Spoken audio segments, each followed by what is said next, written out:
Okay, this is the meeting of the Sunshine Ordinance Task Force Education Outreach and Training Committee of the City and County of San Francisco. The time is 5:45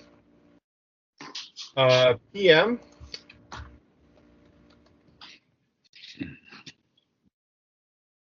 Just to make a quick statement, in accordance with Governor Newsom's executive order declaring a state of emergency regarding the COVID-19 outbreak and Mayor London Breed's proclamation declaring a local emergency, including guidance for gathering issued by the San Francisco Department of Public Health officer, aggressive directives were issued to reduce the spread of COVID-19. On March 19, 2020, the Board of Supervisors authorized their boards and committees to convene remotely via Microsoft Teams and will allow remote public comment via teleconference. Members of the public may participate by phone or submit their comments by email to cheryl.leger@sfgov.org. All comments received will be made part of the official records. Sunshine Ordinance Task Force agendas and their associated documents are available at sfbos.org/sunshine.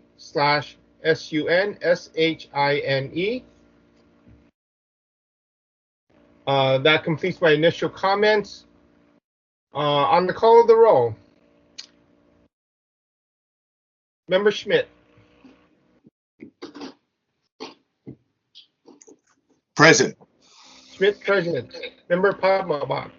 Present. Padmanabhan, present. Chair Hyland. Present. Hyland, present. We have a quorum. And just there is one item today where we have 3 items for one member of the public, in which we would need to waive our complaint procedure rules to allow more than 2 complaints to be heard on the same meeting by the same complainant. We can take care of that once we get to that item if you would like.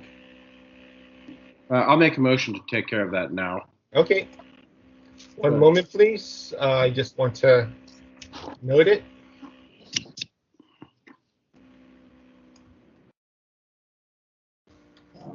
Give me a moment, please.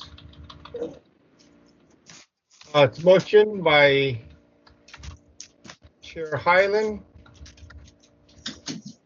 Waive the complaint procedures to allow for more than 2 complaints to be heard at the same time by the same complainant. Is there a second?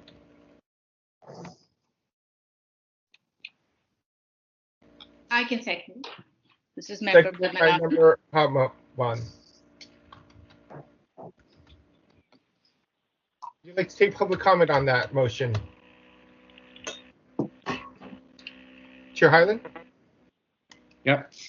Please go ahead. On the motion. Yes. Public comment? Are there any members of the public who would like to provide public comment on the motion to waive the SOTF complaint procedure rule? Yes, please. *6 to unmute yourself at this time. Yes, please. Can you hear me? Yes, please state your name and proceed. Okay, this is Peter Warfield, Executive Director of Library Users Association. We are not connected with the multiple cases in any way, nor familiar with them. But as somebody who has been to quite a few over the years, Sunshine Task Force meetings and so on, I know that it can be very discombobulating, confusing, and distressing when a person has prepared more than one complaint or individual complaints, to have them combined, and in particular, if it's done what seems to be happening here, there's no explanation, there's no reason given, and there's no indication of whether the complainant has an opinion on the matter. Certainly, I think the complainant should have a say. As far as a member of the public goes, even for a member of the public to follow what's going on is difficult enough with individual complaints, but to make meaningful public participation, the combining of complaints does make things very confusing and very difficult. In addition, it has routinely happened that combining complaints does not provide, when it should, very clear explanations of how that's going to be handled. Will, for example, the complainant make 3 complaints sequentially, one after the other, for 15 minutes, 3 times 5 if there are, let's say, 3? Or will there be one at a time, response and discussion, and then what do you have at the very end, the summary from both sides? Furthermore, it's extremely confusing for the public as to what the public is entitled to do and may do, and that is whether public comment is going to be taken for 3 items all at once or one at a time, and in particular, what the allowance of time will be. If there's going to be one big combo hearing, are there going to be 3 times 3 public comment opportunities spaced apart as each is presented, or is it going to be 9 minutes, or what is the deal? This has been a problem I have not seen solved, nor have I heard it being explained at this moment with respect to this particular proposed combination. So in general, I think people have worked pretty hard and may have suffered quite a bit in having to make Speaker time has elapsed. Okay. In future, could you give me 30-second warning, please? So opposed unless there's agreement with the complainant.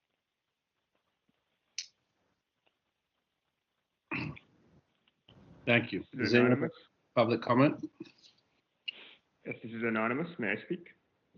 Yeah, before you do, Anonymous, I just want to point out that we are not combining in this case. We are hearing more than 2. So that is the issue on hand here. I think the previous speaker missed that point. Okay, go ahead. Thank you. Thank you. This is anonymous, but this is not the anonymous who has the 3 cases before you today. And I would urge you to vote yes, because I know when this happens with my cases, you give me the opportunity to have multiple cases, and so should this other anonymous person. Thank you very much. Thank you. Are there any other members of the public for public comment on this motion? Hearing none. On that motion, Member Chair Hyland. Aye. Then aye. Member Padmanabhan. Aye. Padmanabhan, aye. Chair, Member Smith. Aye. Smith, aye. The motion passes.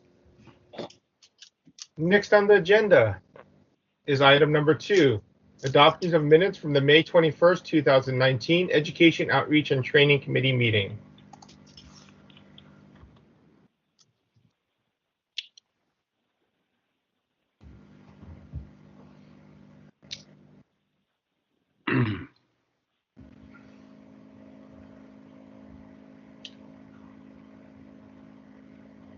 I believe I was the only one present at that meeting, given our current quorum. And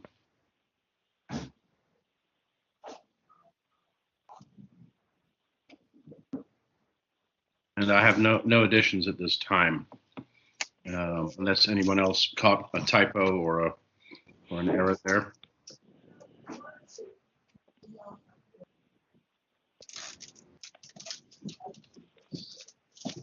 Would you like to make a motion on this? Yeah, I'll make a motion to accept the minutes as stated. Is there a second? I'll second. Seconded by Member Schmidt.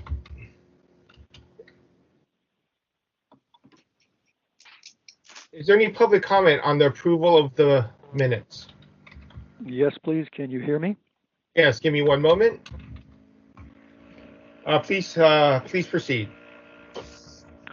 This is Peter Warfield again, Executive Director of Library Users Association.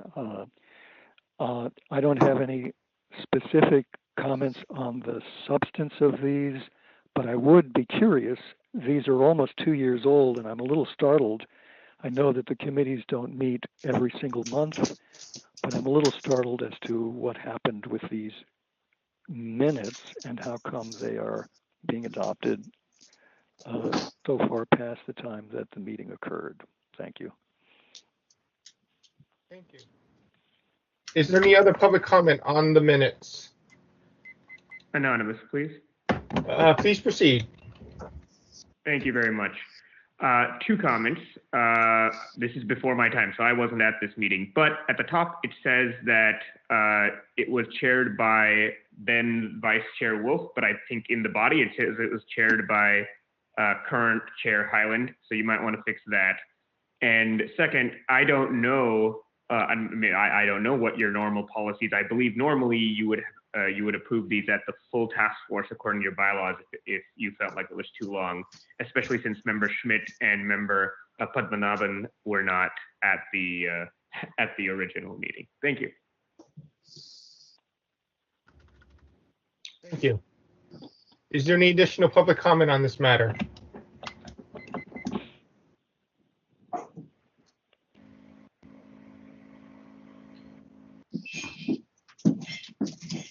There being no additional public comment, would you like to make a motion to approve these conditionally with the clerk reviewing that issue with the vice chair stated? Yeah, I'm taking a look. I think you might be referring to. I'm looking at the actual document. It does show me as chair. Is it maybe in the agenda? Today's agenda that's showing it different? I am not looking at it yet. Give me a moment. All right. Let's see if I can track down where that typo is.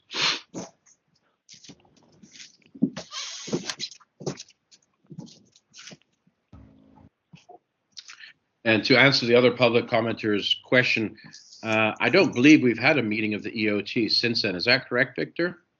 That would be my assumption. EOT has not met in quite a while. Right. That's that. I believe that's the reason.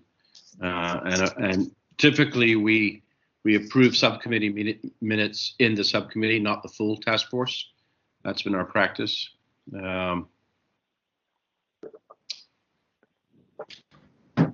believe I see the issue. Josh Wolf was the chair of the committee, but he doesn't appear to be present at the meeting. I think he took over as chair for that meeting. Okay. Yeah, so if we can make an edit. Yes, if we can make an edit to reflect that, I think I subbed in. If we can notate that, I'm willing to make a motion to accept it with those edits. Give me a quick moment. Let me note that. To approve the minutes and note that Chair Wolf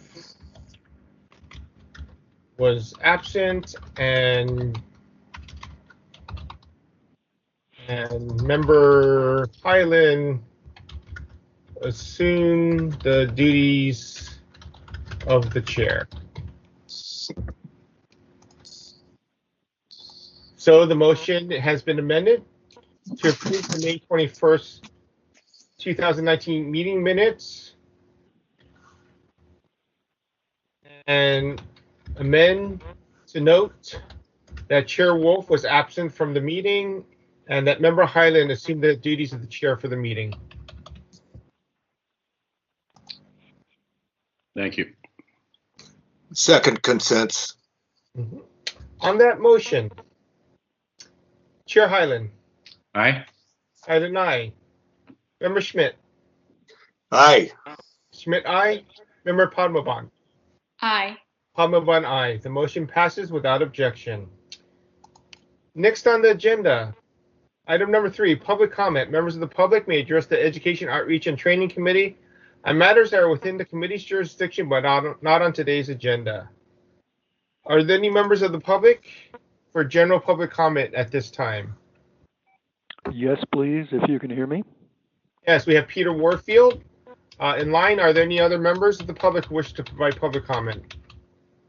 Anonymous in line. Of Anonymous. I will make another call for additional speakers in a moment. Mr. Warfield, you may begin. Thank you very much, Mr. Victor Young. First of all, I want to thank Mr. Young for asking folks to state their name before making any comment. When you're on the telephone, as I am, it is very difficult to follow along, even with a few people, when there are voices that are either unfamiliar or just simply haven't identified themselves. So it's very helpful. I think it's also helpful if the chair might identify folks before they start. And for that matter, when they're done, it wouldn't hurt either to thank them by name. But thank you very much for that, and I hope that becomes more of a practice.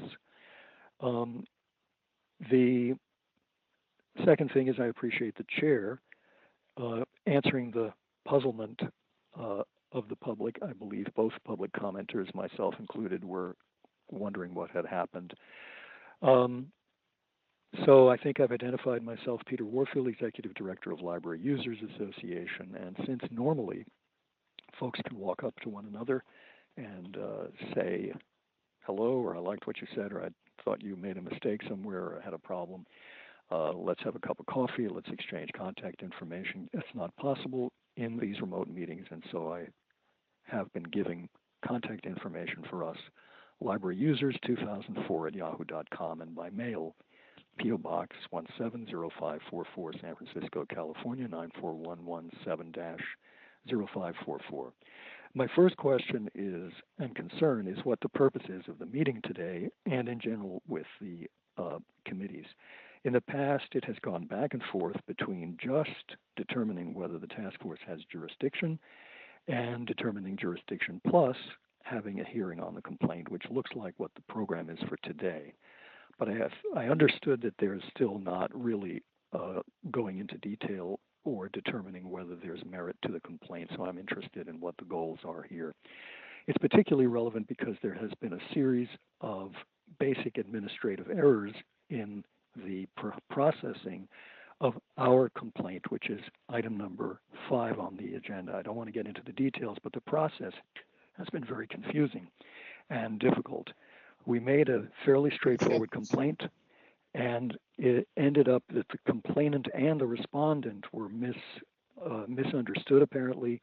The wrong respondent was sent the complaint for response, and while there has been a correction to the wording of the agenda item, the correct respondent has not received, as far as I know, the complaint for their opportunity to fairly answer the complaint, and for that to be made evident to us and for us to have an opportunity to comment. Speaker time has elapsed.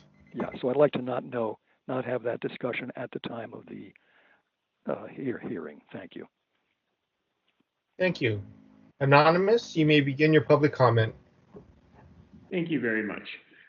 So one short comment and one longer one. So your complaint committee, after hearing a number of my complaints regarding the fact that I alleged that numerous department heads do not maintain a compliant Proposition G calendar, especially failing to note what their meetings are about, made a referral to this committee to, I believe, write a letter to the mayor, possibly the Board of Supervisors, I don't remember, about, I believe it was the mayor, that you need to retrain your department heads because it's a legal requirement that appears to be widespread non-compliance. That's the first comment. The second comment is, I believe this committee should look at the use of personal electronic communications and devices as they are being used to conduct public business. And one thing that came out of the Harlan Kelly Jr., Walter Wong messages that were released were 2 letters from the Public Utilities Commission and City Attorney Dennis Herrera to me, and which are now public and published, about how city officials can redact whatever they want, and there is no oversight by other city officials, by the employees, by the attorneys, none whatsoever. And that's their excuse for why Harlan Kelly Jr. was able to keep all these text messages of his relationship, mixed personal and public, allegedly, relationship with Walter Wong secret until, of course, he left city employment, and then the city attorney's office and the Public Utilities Commission reviewed them and released them. And this is a widespread problem. some of you know that public officials absolutely just delete text messages. I think this is absolutely wrong, and the Supreme Court warned about this in the City of San Jose versus Superior Court, and I believe that the SOTF needs to take a hard look at how much public business is vanishing into a memory black hole due to text messages being redacted, destroyed, or not retained. Thank you very much. Thank you. Are there any additional members of the public for general public comment? If you have not unmuted, you can press *6 to unmute your line. This is the last call for general public comment.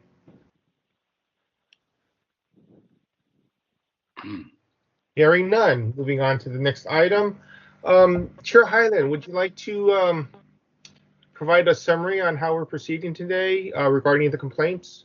Yes. So responding to the public comment speakers, I'll respond to both of them. First of all, we're using the complaints committee to make sure that we have, the documentation we need to push this up to the full task force. So we're going to dive right in, as we did in the previous complaints committee chaired by Chair Schmidt, who's also present here, and get to the heart of the matter as far as apples to apples, oranges to oranges, and getting the documentation that we need so that this can be looked at by the full committee. And when it gets to the full task force, that's when we'll get into the merits.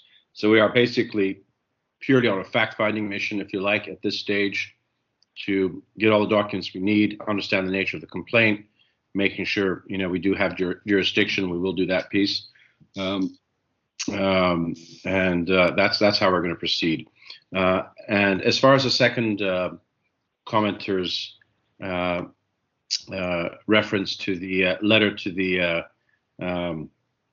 mayor's office, we have received that from the full task force or the complaint committee, and that is under advisement. We're looking at that.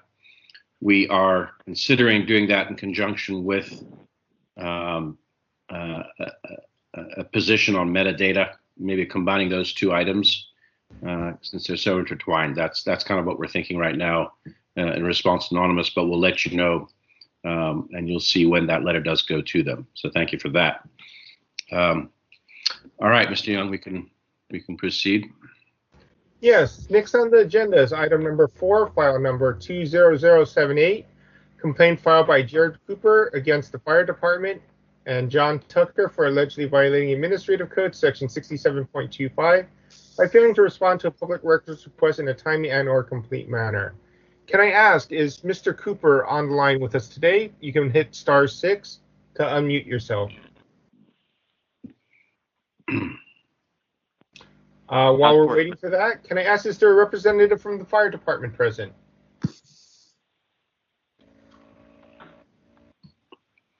Jesus Bouchon, Fire Department Human Resources, on behalf of John Tucker.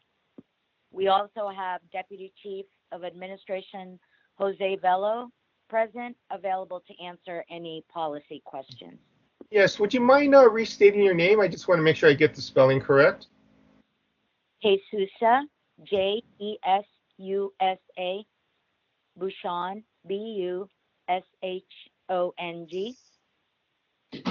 Thank you very much. And it's Mr. Cooper, are you present? Present, committee members, Jared Cooper speaking. Thank you very much. I just wanted to be sure you were here. Chair Hyland, all yours. Okay, thank you. Mr. Young, if you'd like to summarize where things are as we start off, that's fine too. But basically, if I remember, this one was a request for documents from the fire department over a 10-year period. I think they acknowledged being late and have started to provide documents on a rolling basis. So I'll dive right in, Mr. Cooper. What documents do you feel are still missing in your request? Thank you, task force members. So my response to the complaint is the 10-day and the 14th day deadline was missed from this request, which should have been June 18th, 2020. The city attorney memo from Dennis Ferreira dated March 30th, 2020 reinforced that the city must abide by SEPRA with the 10 and 14-day response timeline. Unfortunately, I was forced to file a task force complaint in order to initiate the SEPRA request. The records custodian mentioned that he was only aware of the SEPRA request on June 23rd, 2020. The response from the fire department did not occur until June 24th, which was 6 days after the SEPRA deadline. On June 24th, during an email, it was never mentioned anything about an alleged mail queue issue being present at that time. On July 6th, for the first time, the records custodian at the fire department said that the records request did not appear in the email queue, and at that time, a new records for the fire department was now being established.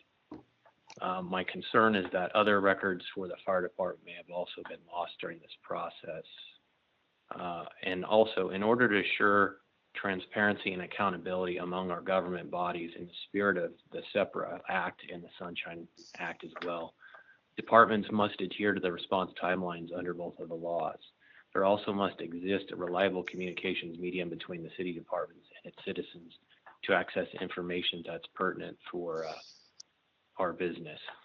Thank you. Thank you. I guess as a first step, we should probably establish jurisdiction. Victor, is there any issue here? This don't looks need to deal with that until you make your motion.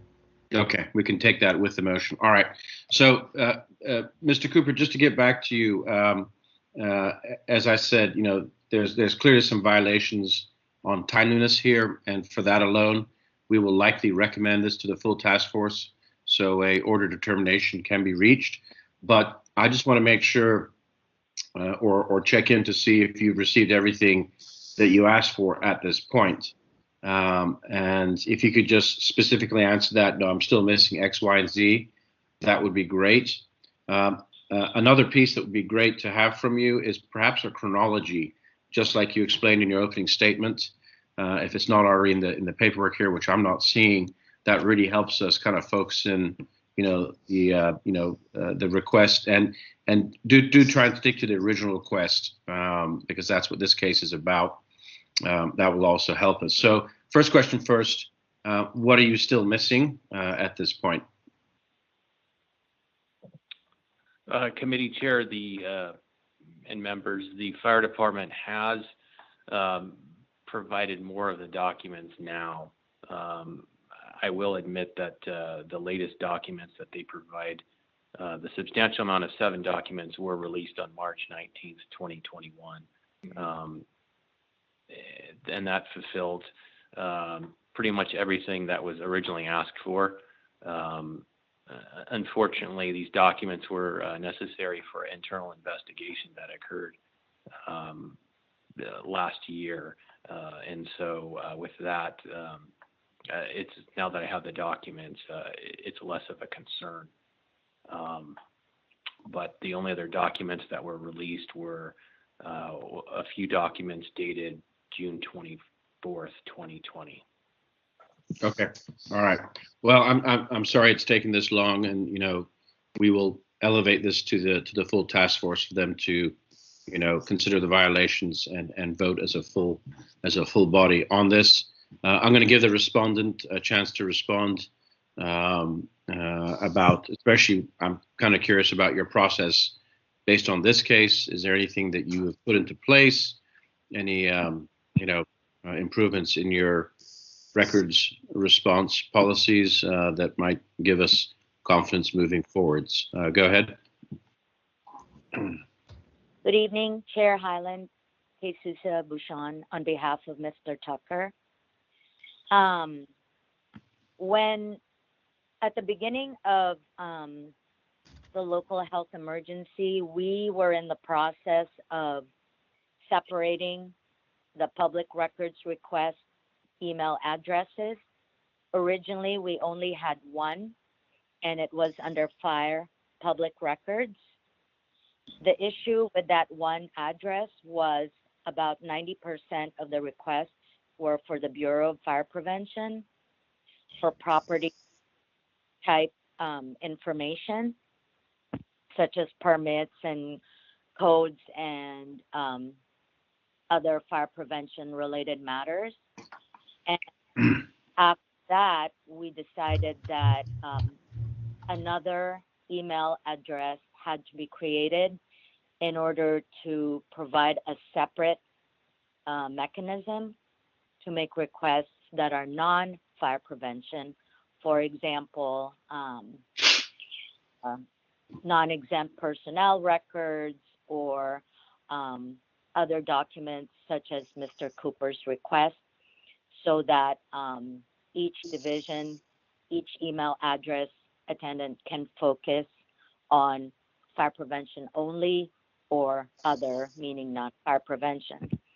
So I believe, and again, I'm speaking on behalf of Mr. Tucker, I have his chronology sent to Ms. Leger in July.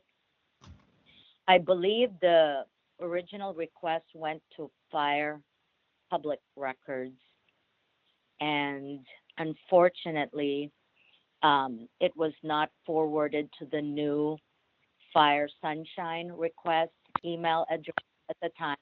Everything was brand new. It was newly created. It was newly published. But since then, we have been effectively receiving and responding to non-fire prevention requests on the Fire Sunshine request email address.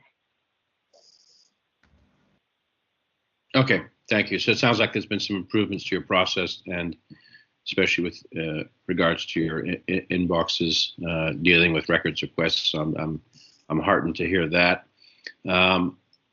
I think I've heard enough, members. Any other questions you have for the respondent or the petitioner?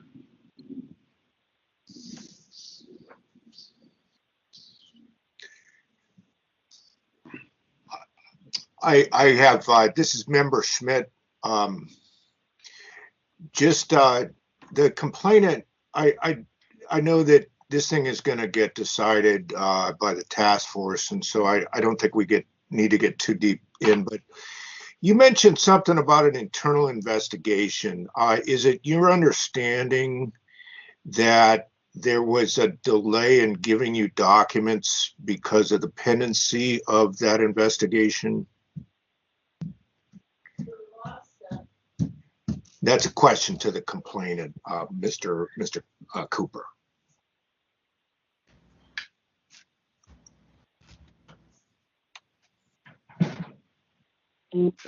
Task force members, Jerry Cooper, complainant speaking again. I cannot confirm or deny that type of behavior because I have, at this time, I have no evidence to confirm or deny that. So my statement was basically reaffirming and emphasizing that the delay in this public records request caused problems because a lot of timelines for civil action and or criminal filing are contingent upon tight deadlines, and some of these documents I required in order to process some of those matters. Okay, so you weren't told that, okay, now March 2021, now you can have the documents, but earlier you weren't entitled to them. You weren't told anything of that nature, correct? I can confirm that on May 26th, when I submitted my CPR request, I submitted to Fire Public Records at sfgov.org, the email address that Ms. Bouchon mentioned. At that time, that was the email that was listed and available for the public on the fire department website. It wasn't until July 6th that I was notified about the new Fire Sunshine request email that the department had established, and that has since been added to the department's website. Okay, thanks. No further questions for me. So I have a question for the complainant. So I understand that you received the documents you were looking for on March 19th. And in light of this, in light of the lack of urgency now, do you still want to go ahead with your complaint? Understanding that, yeah, go ahead. Committee chair and members, complainant speaking. At this time, I think we can go ahead and close out the complaint. Although these records were released, rather late, the fire department did eventually make communications that does adhere to the letter of the law under the CPRA Act. And while they don't have to disclose them in that period of time, they did follow the act in communicating to the requested party, which was myself. And the fire department, it appears there was sort of a logistical hiccup, to say the least, and that they have made inroads and steps to fix this process, as Ms. Bouchon has mentioned in her address. So with that, I'd like to go ahead and we could probably consider this issue closed and resolved. This is Victor Young, clerk for today. You could withdraw your complaint today, but that would mean it would end here, and the only record of this will be in the minutes of today's meeting. If that is the case, you could withdraw, or you could let this go forward and let the task force make an order determination to document any violations. It's at your discretion, but if you withdraw, there will be no further action from this task force or committee. Mr. Cooper, do you still wish to withdraw? Complainant speaking, yes, I wish to withdraw. The fire department has, as I mentioned, corrected and identified their problem and fixed it. And it sounds, according to what they've described, that's where a lot of this can be traced to. I don't feel that there's any other action that needs to be taken if they've already resolved the problem going forward. I believe with that statement, we can go ahead and, in essence, when the complaint is withdrawn, we no longer have jurisdiction over the matter, but it may be best just to take public comment on this before we close the matter out. Is that acceptable, Chair Hyland?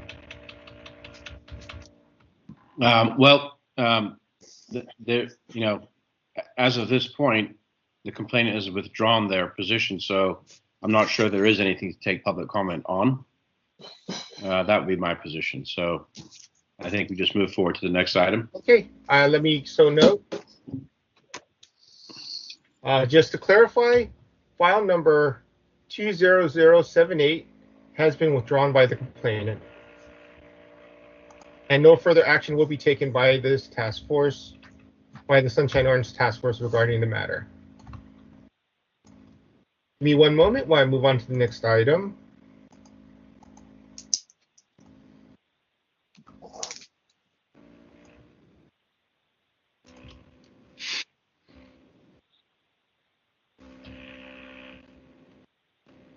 Next on the agenda is item number 5, file number 20082, complaint filed by the Library Users Association against the Library Commission for allegedly violating Administrative Code Section 67.15 by failing to allow participants in public comment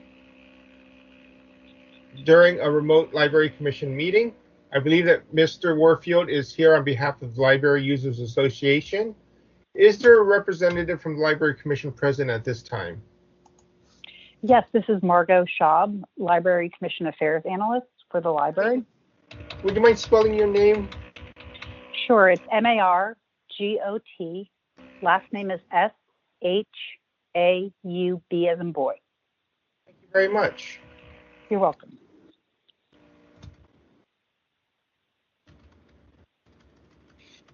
So both parties are present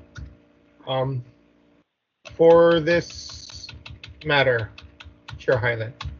All right. So my read on this, members, and correct me if I'm wrong, is it looks like Library Users Association tried to make public comment during an online meeting, was not able to, and the Library Commission responded with their instructions to members of the public as to how to do that. So we can take a look at that and determine if we have enough material here to send up to the full task force. But let me go ahead and invite Mr. Warfield to the podium for 3 minutes, if you'd like to give us some more specifics on what you tried to do and what worked, what didn't work, and whether in subsequent meetings this has been resolved, and whether you feel that the instructions they now have are adequate. So on that note. You may begin at your discretion, Mr. Warfield.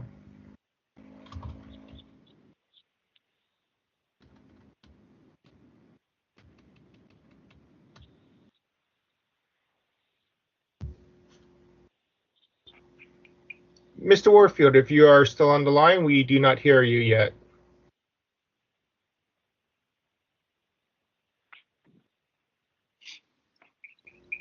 Okay, can you hear me now? Yes, we can. I asked if it was 3 minutes or 5 minutes. 3 minutes. I thought it was 5 for the usual presentations and then for the rebuttals and so on. No? That is the full task force. So this is just the complaint committee at the pleasure of the chair. So you do have 3 minutes, Mr. Warfield. Go ahead. All right. Thank you. Starting now. Yes. Can you give me 30 seconds notice, please? Good evening, members of the committee, Chair Hyland, Dean Schmidt, Jaya Padmanabhan. I'm not sure if that's right. This is Peter Warfield, Executive Director of Library Users Association. Library Users 2004 at yahoo.com. This is a very simple complaint. It's 1 paragraph long, and I can read it to you as we sent it on July 10th, 2020. It is on the very last page of your packet for this item, page P72. Subject, complaint and request for hearing, Library Commission, public comment denial. Dear Sunshine Ordinance Task Force, this is a complaint and request for hearing concerning the following. At yesterday's special meeting of the San Francisco Public Library Commission, July 9th, 2020, Library Users Association was denied the ability to make public comment on item 2, San Francisco Public Library Reopening Plan, which was the major item on the agenda. This was despite my best efforts to alert the Commission of my intention to speak at this remotely conducted meeting. Thank you for your attention to this. Sincerely yours, Peter Warfield. That is the basic complaint. Now, what does the Sunshine Law require? It says it 67.15, Section C, each person wishing to speak on an item before the body at a regular or special meeting shall be permitted to be heard once for up to 3 minutes. So what happened? This was the second meeting of the Library Commission that was held under the COVID-19 lockdown. The first was June 18th, and the whole thing was pretty much brand new. We had successfully made 8 comments on 8 items at that first meeting in June. We had also made public comment on the first item of the agenda of this July 9th meeting. But item 2 was the most important item of the special meeting, the library's reopening plan after its complete closure, March 13th. On this one, we were unable to make public comment despite doing our best to indicate we wanted to speak and to be, in the parlance of computer gear, unmuted, it turned out. An unusual number of people, 3, had spoken on item 2. The Library Commission President asked Bill Kolb, the library staff for operating the computer, for enabling public comment. Operations, is there another comment? 3 seconds. Thank you. Bill Kolb answered, Madam President, there are no additional commenters. Without taking a pause or asking if anyone else wanted to make public comment, the President zipped right ahead. Okay, hearing that there is not another commenter, we're going to move into our Library Commission discussion. And that was the end of that. I was basically trying to press star, whatever it was, to unmute and to get heard. but there was nothing from the person operating from the library nor from the Time has commission elapsed. president. Thank you. Thank you, Mr. Warfield. And looking at the response in the package from the Library Association, it is quite detailed. You know, you're welcome to restate that, but if there's anything additional you'd like to add that's outside of that, we'd be interested in hearing that. So you will also have 3 minutes to respond. Hi, this is Margot Schaub. Thank you so much, members of the task force.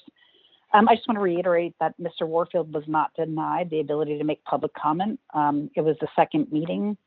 There were different ways for him to submit comments. He could do it before, or he could join by WebEx. He was also given explicit directions on how to make comments. I also went back and looked at the minutes of that meeting, and on the next agenda item, Mr. Warfield said he's sorry to say that his comment was completely overlooked on the previous item. He said the telephone method of alerting that someone wanted to be considered for making public comment is a mess because there's noise. There's no visual cue, and when *3 was pressed, some kind of announcement could be heard.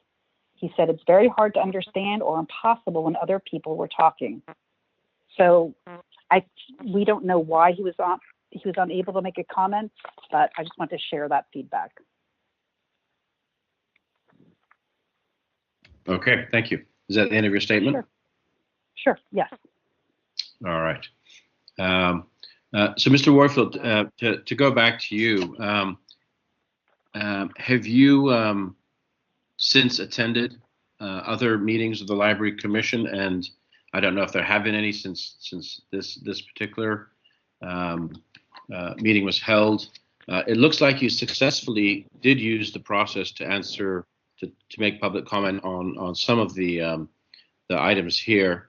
But do you feel now that there is adequate instruction and that the system works well enough that you're able to go on it and make your public comment? And then the second question I have is, did you send in any written public comment maybe after the fact, saying that this is what you wanted to say? If you can just respond to those directly, that'd be great. I don't think that the library is providing a reasonable opportunity for public comment in a variety of ways. I think that their answer deserves a great deal of analysis, but most particularly, if you look closely, at one point it basically says they don't know why there was not an ability to make public comment. Their instructions in the agenda packet, in the agenda, are not complete. They're missing key elements and misstating other elements.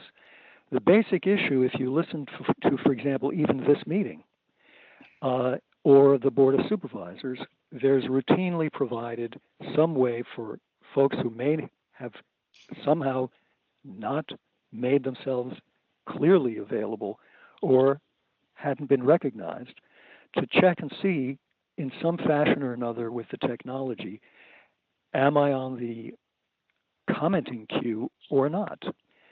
And with the commission president zipping immediately to the next item and not saying, if you want to make public comment, basically giving people an opportunity. It's as though somebody from the back of the room is not visible to the chair and they're starting to walk toward a podium in a real room, and the chair just simply goes on and ignores them, even if they wave their hands or shout or whatever it is that they can do. Let me stop. When you're muted, you can't do that.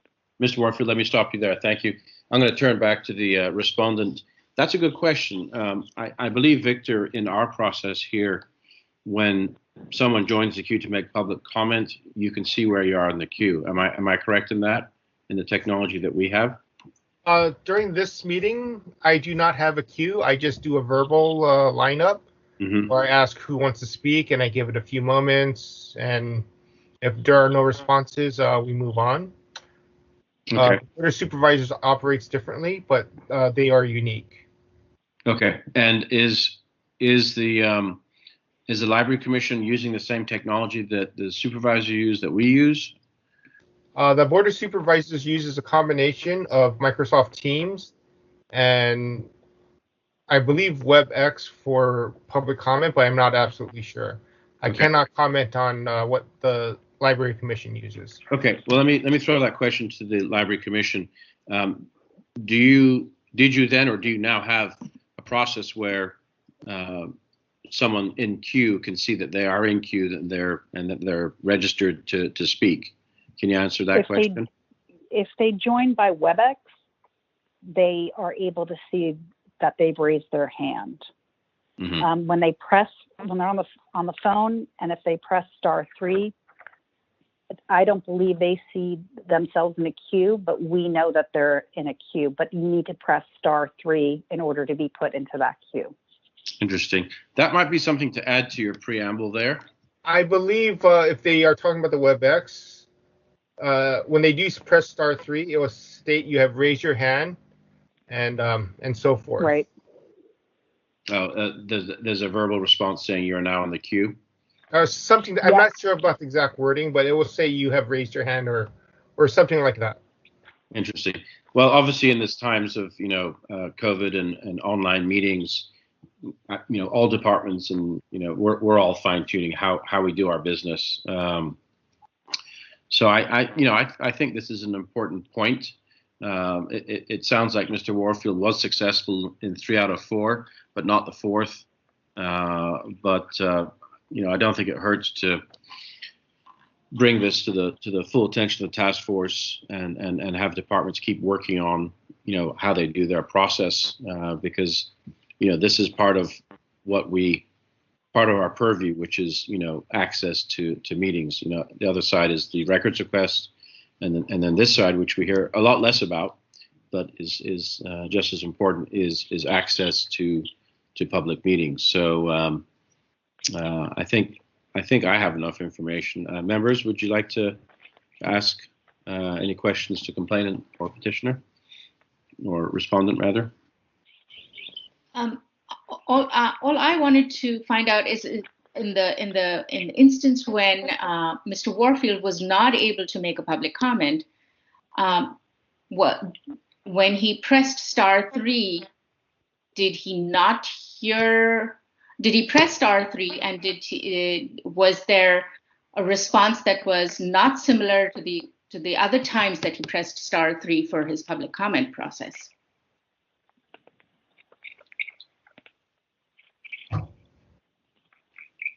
Mr. Ford. That's a question to Mr. Warfield. Yeah. Yeah, are you asking me? Yes. There's a whole variety of things which, if you haven't been on the telephone, I think it is hard to imagine. I think folks need to perhaps try participating in a meeting. When you press *3, there's first of all a delay before anything happens. So you can't be sure what happened with *3. There's a pause.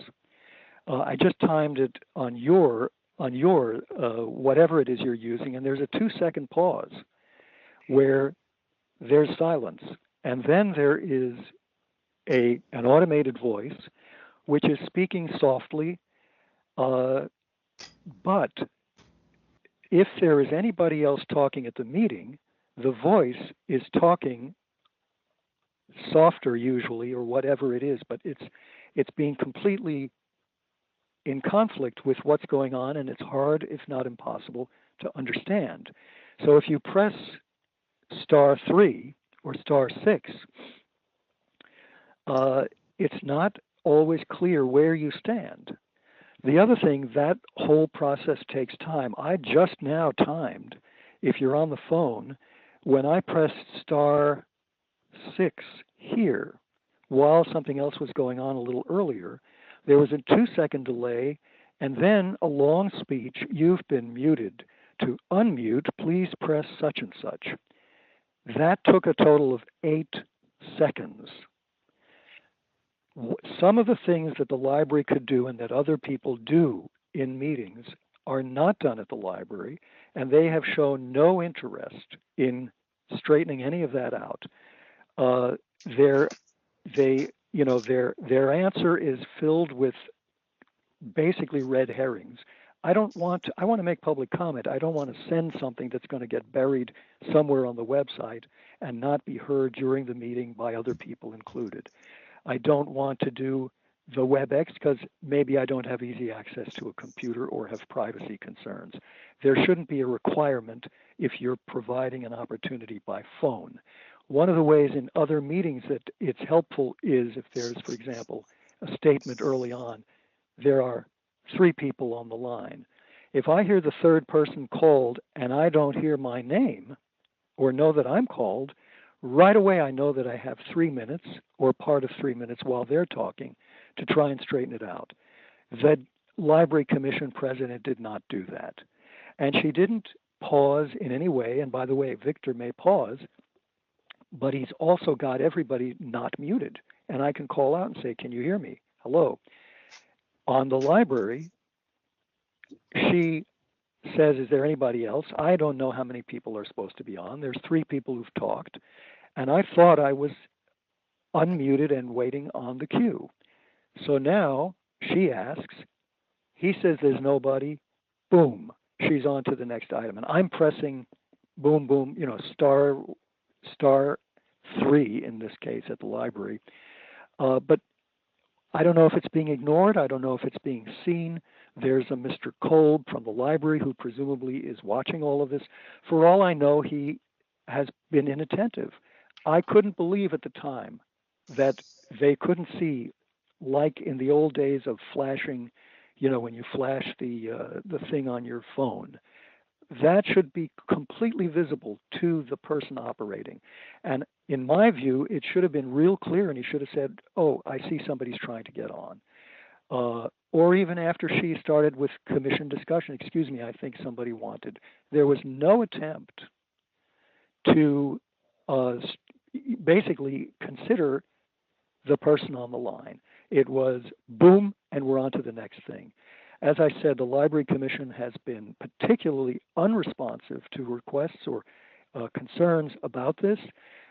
I actually wrote them a letter, and nobody commented on it, nobody answered it, but one of the commissioners raised a comment during adjournment of the next meeting and accused me of going for special treatment because what I said was, you know that I'm at every agenda item, and if I'm not there visibly looking to make public comment, it should be a signal to you that maybe there's something going wrong. And he twisted that around into saying, well, what does he want to do? He wants us to come to his house and pick him up so he can make public comment. He just made light of the whole concept of doing reasonable efforts to allow people to make public comment. Okay. And the whole explanation, if I can just say, the whole explanation is totally mechanistic that the library provided. There isn't any indication in the provision of Mr. Lambert when he explains what's going on. There's no human beings mentioned here. There's no indication. It's a completely false perspective when you don't show. There's the commissioner, the commission president, and Mr. Warfield. I think that chair is trying to interrupt. Yeah, Mr. Warfield, thank you. We get the gist. I appreciate the extra background. I think we'll discuss the members here whether we're going to elevate this to the full task force. But I think there's definitely some room for improvement probably in many processes, online processes given COVID. So. I think this is an important issue. I think we have everything we need here. As far as the respondents, I would urge you to perhaps, in anticipation of this going before the full task force, perhaps fleshing out your online call-in instructions. And I am curious as to whether you have a clerk, as we do, kind of managing that queue. That might be worth notating in there. Not everyone can do WebEx, so that might be something you want to address. It looks like you have some pretty good instructions here, but the processes can always be improved. So my recommendation is that we find jurisdiction, and that we refer this to the full task force for a hearing.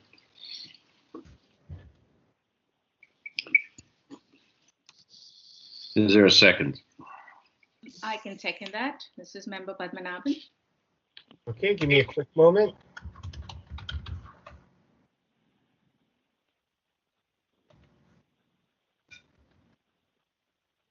It's moved by Chair Hyland, seconded by Member Padmanabhan, to find that the task force has jurisdiction and to refer the matter to the Sunshine Ordinance Task Force for hearing. Are there any members of the public who would like to provide public comment on that matter? Yes, anonymous, please. Please proceed. Thank you very much. I think it is important that the opportunity for comment be a meaningful opportunity for comment, and that your full task force should investigate that. And to follow up on what the last question raised by Member Padmanabhan, it is the case, I have experienced this at other commissions. I've never been to the Library Commission, but other commissions that use WebEx. So the *3 mechanism is a feature of WebEx when you dial in, and you can Google it, you'll see that. And the issue is, for each comment, you have to raise your hand, and if you press *3 twice, you'll actually lower your hand. And every time you press *3, you're kind of bit flipping whether you're on or off. And so if you comment during a previous comment, and they don't clear the hands, you will, when you press *3 the next time for the next comment, you'll actually lower your hand, and nobody will know that you ever tried to comment. And I've experienced these kinds of mistakes happening before. So it is possible that, the complainant did in fact press *3 at the right time, but it actually lowered their hand instead of raising it. And if the Library Commission really wanted to, they could go through their WebEx logs and present it. It would be in the metadata, and they could present that. But I'm not saying that's important. I'm just saying you could go through the logs and find out who had *3'd when and how. Thank you very much. Thank you. Are there any other members of the public for public comment on this matter? Hearing no additional public comment. On the motion, Chair Hyland. Aye. Hyland, aye. Member Padmanabhan. Aye. Padmanabhan, aye. Member Schmidt. Aye. Schmidt, aye. The motion passes without objection. Give me one quick moment.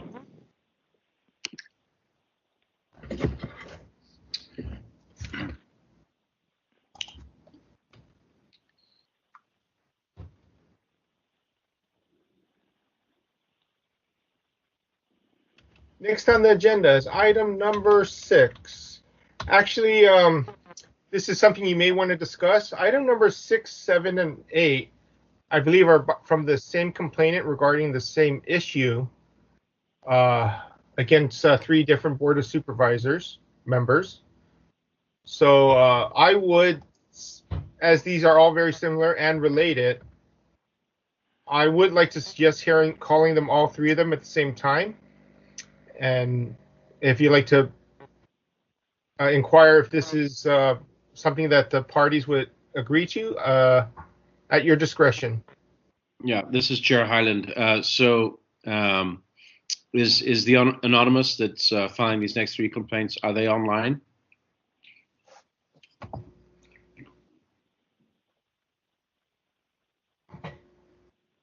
Is the petitioner anonymous for file number 20086 on the line at this time?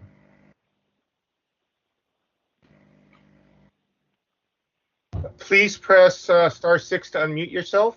There are several parties on the line who are muted at this time.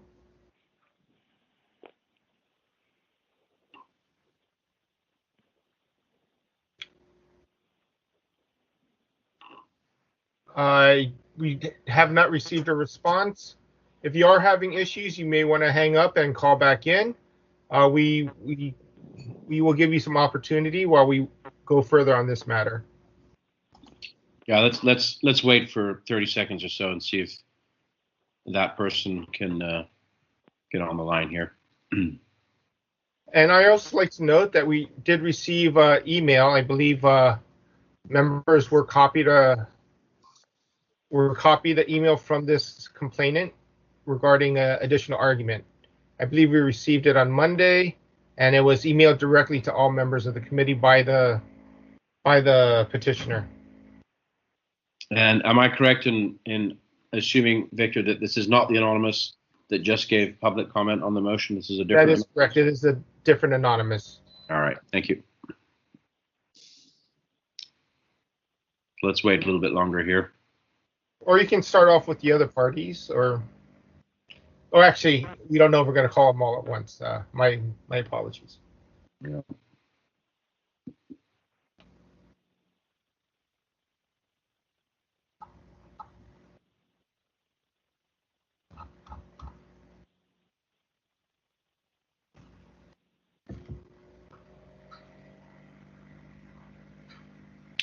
While we wait, let me ask, moving all the way down to file item 9, 20090, is Mr. Carl Kramer and any members of the city administrator's office, are you guys online? Carl Kramer's on. Thank you. City admin office, anybody here for them? Yep, this is Cal Quitone from the city administrator's office. Great, thank you. Just hold on, guys. We may hold these previous items and go straight to you. Let's give it just another few seconds here.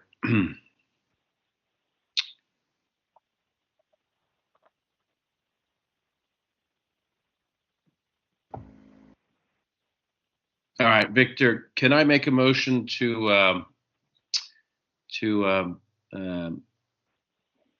move to item 9 and come back to 6, 7, and 8? You need to make a motion. It's normal practice. Okay. You can take items out of order as long as you announce it at this time. All right. Let's go ahead and do that and give Anonymous a chance to dial back in, and we'll hear their cases. So, Victor, if we could move to item 9, please. Yes, item number 9, file number 20090, complaint filed by Carl Kramer against the City Administrator's Office for allegedly violating Administrative Code Section 67.21 by failing to respond to a records request in a timely and/or complete manner. My apologies. Would the respondent restate their name and spell it out for me for the record? A City Administrator's representative? Oh, sorry, can you hear me? Carl Kramer, Karl Kramer, a San Francisco Living Wage Coalition.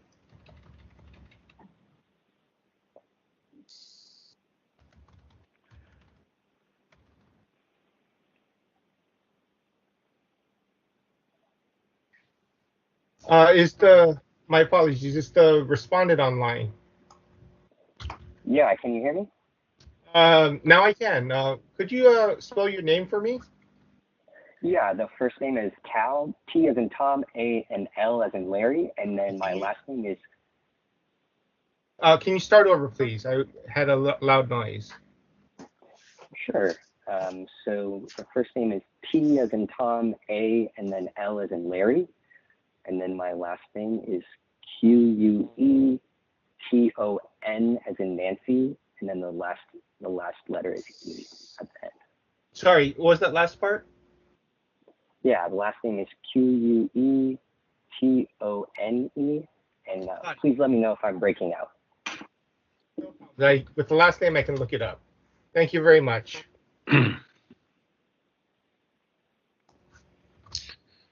All right. Mr. Kramer, why don't you start off and give us a quick summary of where you're at with this. You have 3 minutes. Mm-hmm. So with the minimum compensation ordinance, there's language in the ordinance that when preparing proposed budgets and requests for supplemental appropriations or contract services, city departments that regularly enter into agreement for the provision of services by nonprofit corporations shall transmit with their proposal a written confirmation that the department has considered in its calculations the cost the nonprofit corporations calculate that they will incur in complying with the minimum compensation ordinance. So we've done a number of communications, mailings, emails to each department in kind of an education process, informing them that there is this language in the ordinance. And since 2018, we've been letting the departments know about that, and that we would be requesting when they submit their proposed budgets, we're going to be requesting that letter of written confirmation, and also the calculations that confirmation would logically be based upon. So with the city administrator's office, that initial request was sent on July 28th, and the only response that we got from them was on August 18th, and they said these issues are noted in the mayor's recent emergency orders, which, among other things, have suspended certain provisions of the Sunshine Ordinance, including immediate disclosure requests in the 10-day period in which to provide or withhold documents. Okay, we understand that, but they never did respond with any documents, so there was just no response. Thank you. City Administrator, if you'd like to respond to that. Sure. Hello, and please let me know if you're having trouble hearing me. Tao Kui-Tone from the City Administrator's Office. This request, obviously, as was previously stated, was a written confirmation the department has considered its calculations, the cost of the nonprofit corporations calculate that they will incur in complying with the minimum compensation ordinance, as well as the amount that the department allocates to nonprofits for these costs. So I just quickly want to clarify that the request came in on June 11th, I think June 18th or July 28th was previously mentioned. I also just want to say that unfortunately there was not triaged properly to the public records person staffing in the office, and was also not handled as a public records request, simply because there is never any statement that it's an official public records request. I know in the title it says information request, but the City Administrator's Office deals with a lot of information requests. So there is no clear Sunshine Ordinance or public records request made. So it was also kind of understood on our part as a statement of compliance. If you read it, it's about 2 or 3 pages long, and the request is buried in there in the middle. But I also want to just point out one other thing, that the complaint for this request was initially sent to the City Administrator general inbox, as well as the former City Administrator Naomi Kelly. We have a specific public records email for these specific public records requests to go to. I will, just for background, say that the multiple requests with a similar language or the same exact language was eventually sent to our City Administrator public records inbox. I responded in August with the mayor's emergency order declaration, and then eventually responded with the calculations that they had originally requested, albeit much at a later date, earlier this month on 3/9. So to summarize, we did eventually conduct a diligent search and respond to this request, or to a similar and separate request. In terms of this one, it was not triaged properly and not handled as a public records request, simply because it was not sent to our public records request inbox and not triaged that way, and also doesn't state in its request that it's a public records request or having to do with the Sunshine Task Force. And that is the end of my statement. Thank you. So members, I'd be curious to get your input, but I guess the first thing we want to determine is this a records request? departments are not required to produce a document that doesn't exist.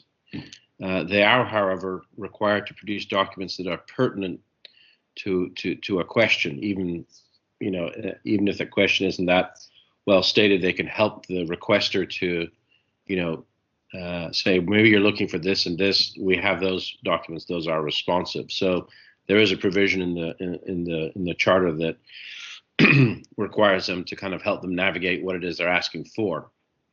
And I think we need to focus the lens. I think the petitioner might want to focus the lens and really get this into, a little more apples to apples, like I'm requesting this, and this document to show the confirmation that the department took these costs into consideration.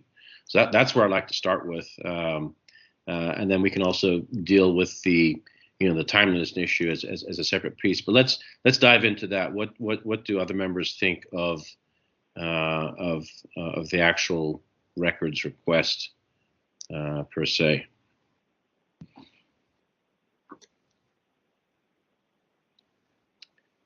I see member Padmanabhan nodding her head. Yeah, so I understand that the request is embedded in the email, but the timeliness was an issue here, and there are reasons given for the timeliness, but nevertheless there was a timeliness issue. And as when I read that statement, which just says we are requesting the written confirmation that the department took these costs into consideration and the amount that the department allocated to nonprofits for these costs. That's all the petitioner asked for. And I think it makes sense to respond to that. If you read through the email, it's very clear. Even if it was just a simple email, I think the department failed in its timeliness issue. And as to the other aspect, I think has the petitioner has stated that he has received all the necessary documents now. Mr. Kramer, have you received everything you requested?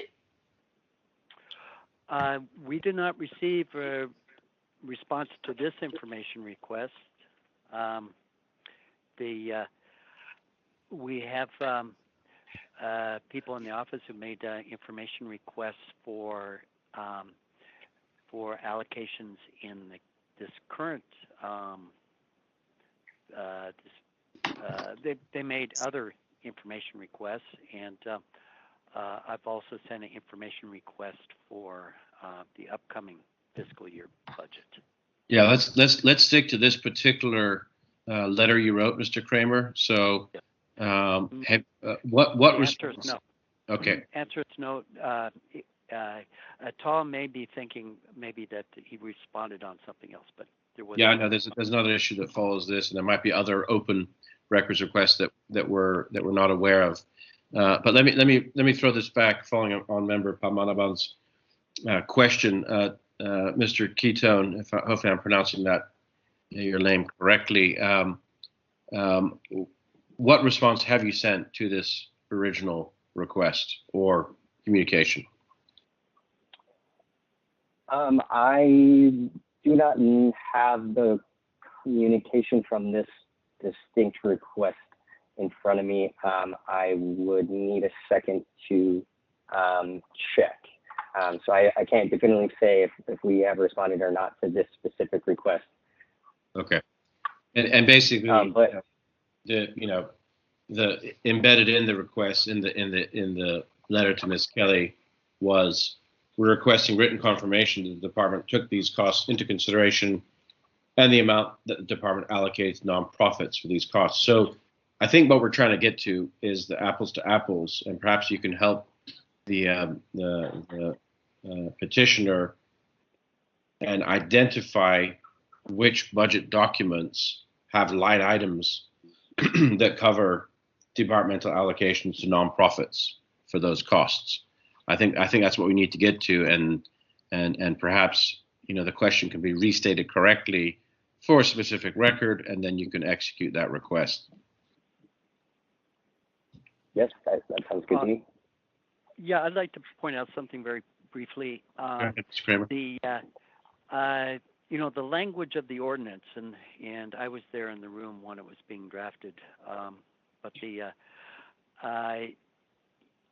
the intent of that language was that there would actually be a document that each department was required to file when they submitted their budget proposal to the mayor's budget office, and so the request is pointing to a specific document that departments are expected to have. Do you have the citation? Do you know what part of Chapter 67 that is in? Well, it's a section of the MP3C, which is the minimum compensation ordinance. Okay, I thought you were referencing a sunshine reference there, but I guess not. Okay, you're saying within that ordinance. All right. Yes.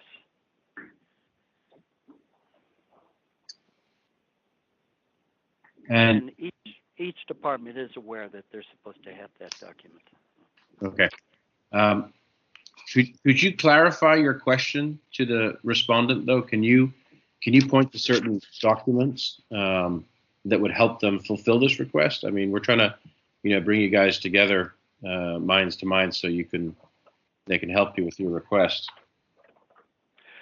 Yes, at this point, what we're mostly interested in, and this of course was for last year, and we put in similar requests for the information for this upcoming year, which is of more importance to us. But we want the departments to be following this language that is in the ordinance, and because at a certain point we need to go to members of the Board of Supervisors and say whether there was enough money allocated in the mayor's budget. Will the board be doing an add back and adding to those funds? Because after the budget's been approved, the city controller makes a determination whether there was sufficient funding put into the budget for wage increases to city-funded nonprofit workers. And so we need to have figures from the departments, what that amount would be. If the city controller says there wasn't sufficient funding put in, then the wage increase is deferred for city-funded nonprofit workers. Okay, I guess the question I'm asking, though, is there a document that you've seen in past years that's ready to identifiable? Currently, what the departments are doing is that they're just in the mayor's budget instructions, the mayor says, well, you could just check off a box on the cover sheet, and that will serve as written confirmation.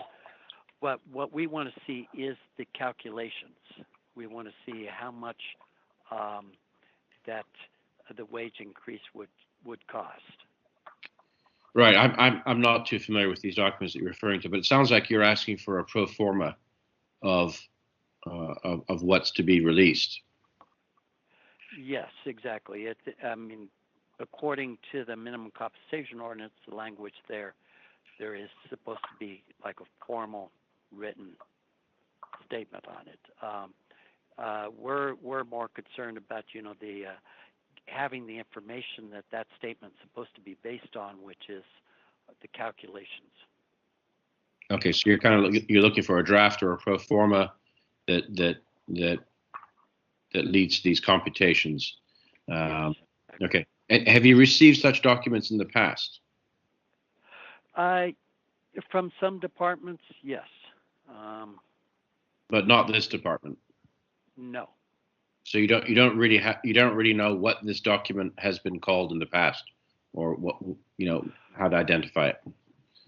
Well, it hasn't been done in the past, and then with the amendments to the minimum compensation ordinance in 2018, we've been informing each.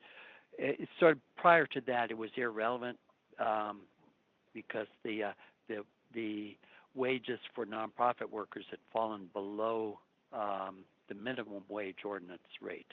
But since the amendments in 2008, it's now become relevant for whether they receive an annual cost of living adjustment because of new language that was put into the ordinance. So we are now demanding of each department that they provide what is required under the ordinance, those calculations. Okay, so it sounds like these are new documents that should have been created, but it's still not clear as to whether every department has actually done this. So as a Sunshine Task Force, we still don't know whether these documents actually exist. That's the quandary that we're in. Mm-hmm. And we're saying that they should exist because that's what's required under the law. Okay. Members, any comments? I see Member Schmidt waving. You need to unmute yourself. Yeah, I need to ask the respondent, if you look at the description of what was asked for, is there a document that exists that you can produce that responds to this request?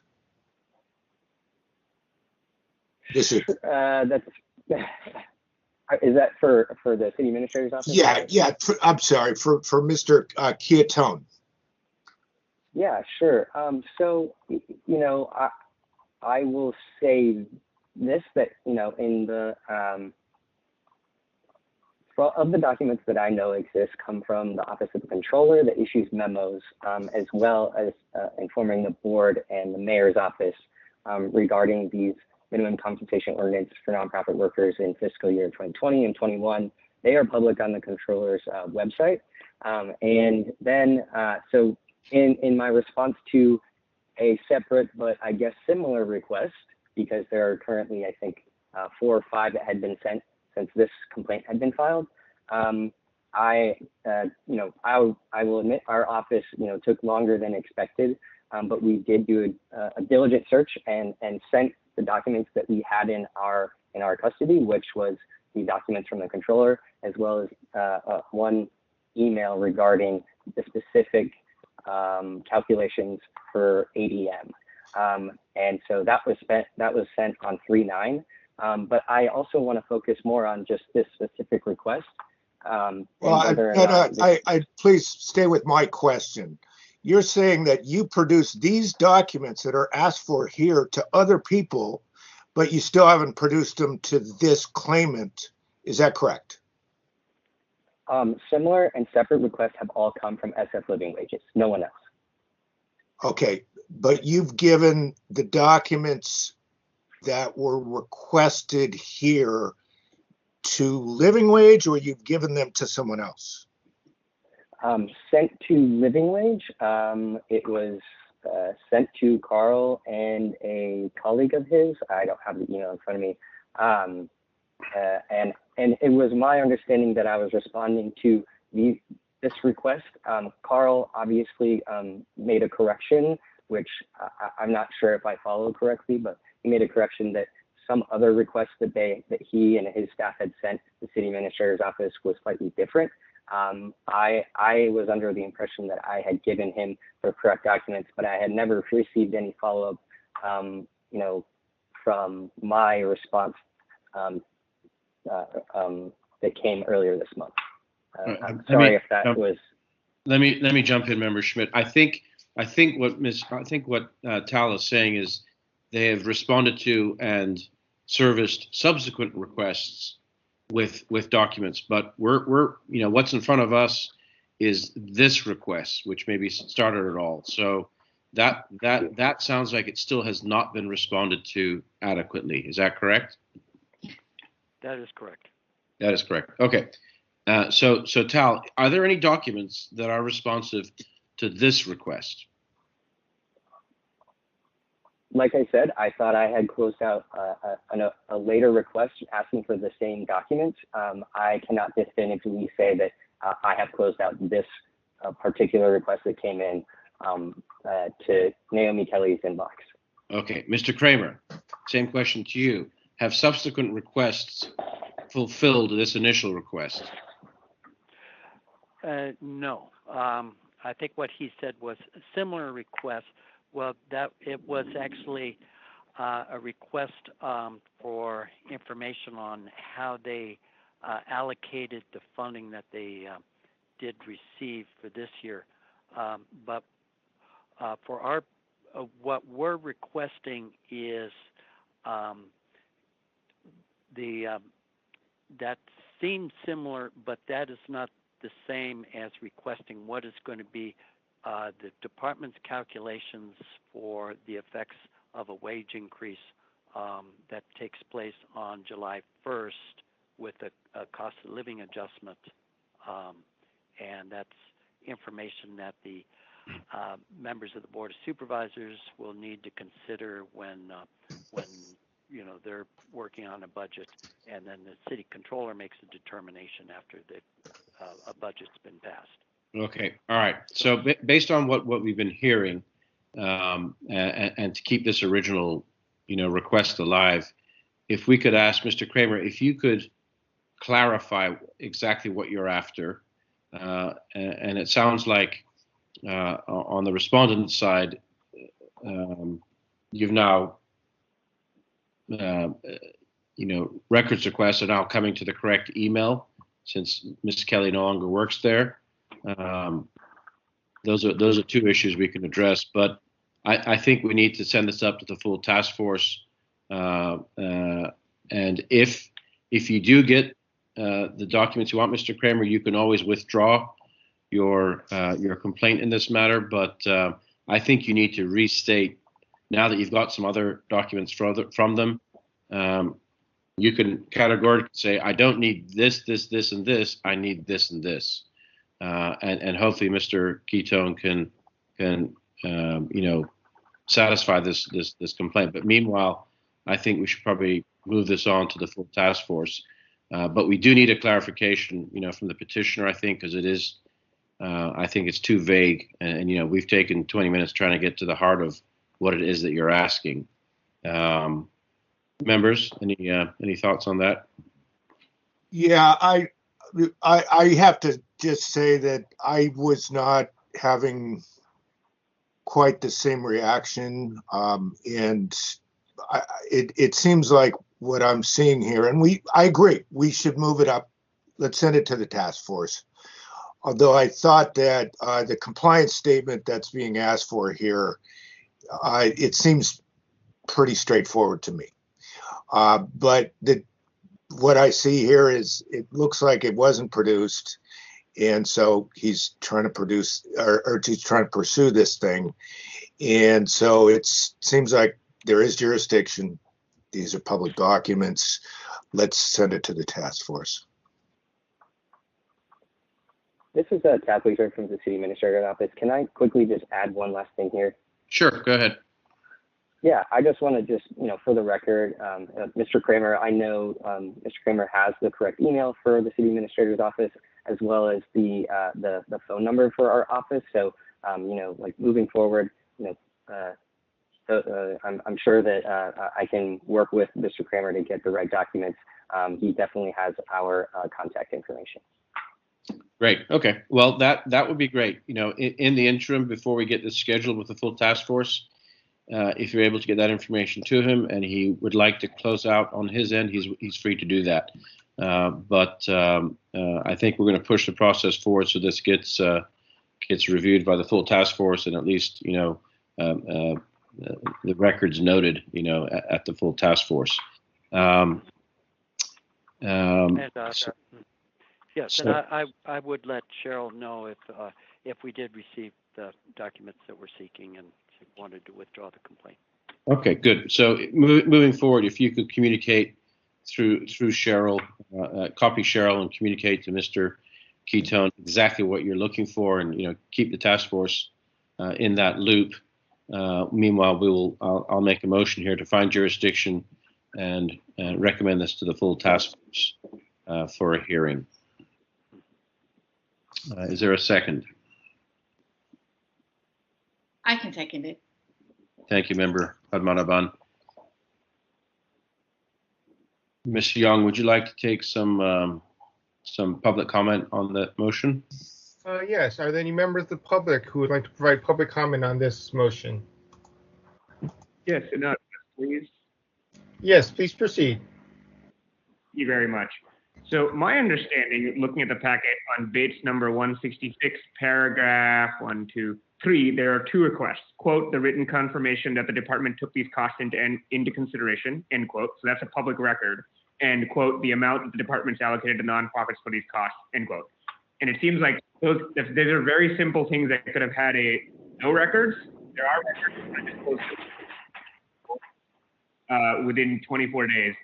I would point out the same respondent, maybe 2 months ago, came to a different committee of yours and said the same thing, that we didn't have staff. But when he said that about my complaint, he said that in December 2019, they didn't have public records staff. Now they're saying that in June 2020, apparently they didn't have public records staff.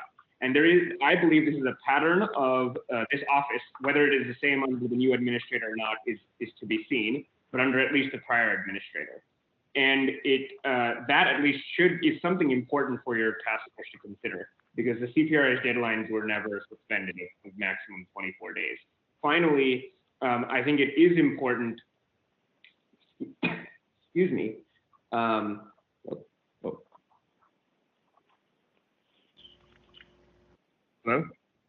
We can still hear you. Please continue.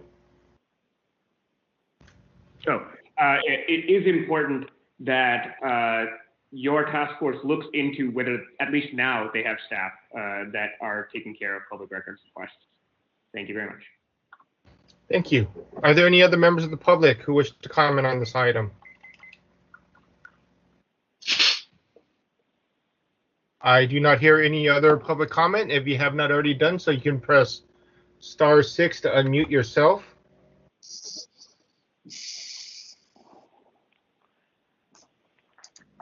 I do not hear any other public comment at this time. So on the motion to find that the task force has jurisdiction, find that the requested records are public, and to refer the matter to the task force for hearing, Chair Hyland. Aye. Hyland, aye. Member Padmanabhan. Aye. Padmanabhan, aye. Chair, Member Smith. Aye. Schmidt, aye. The motion passes without objection.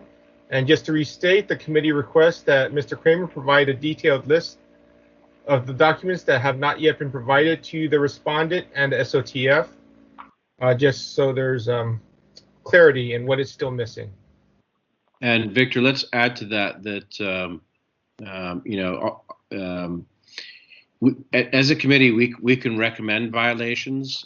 We can certainly recommend a timeliness violation and I think a failure to help the petitioner find out what those documents were. But let's just keep it at timeliness at this point, because it sounds like the email was not picked up till later. So I'd like to make note of that issue as well, so that they can dive right into that in the full task force.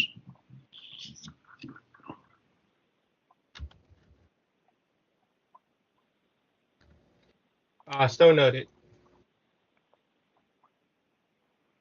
Thank you. Would you like to take item number 10 out of order, or would you like to go back to our original order?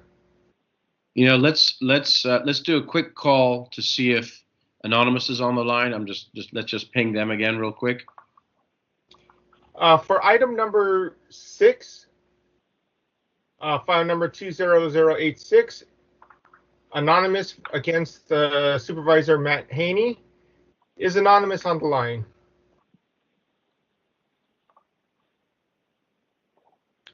It does not appear Anonymous is on the line at this time. I think I heard an echo there. Nope.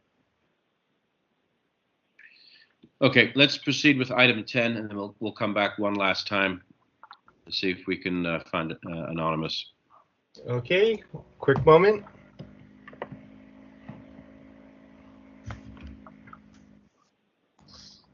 You can read item 10, Victor. Yes, one moment. I'm just noting the time for my records. Okay, sorry. I want to be able to find it again. Item number 10, file number 20092, complaint filed by Carl Kramer against the Department of Recreation and Parks for allegedly violating Administrative Code Section 67.21 by failing to respond to a records request in a timely and/or complete manner. May I ask, is the respondent for this item in attendance at this time from Rec and Park?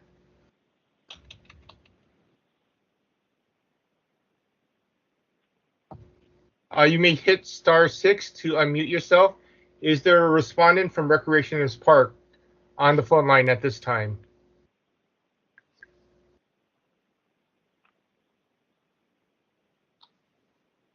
I do not hear a response at this time. They did, however, provide a written response. Okay.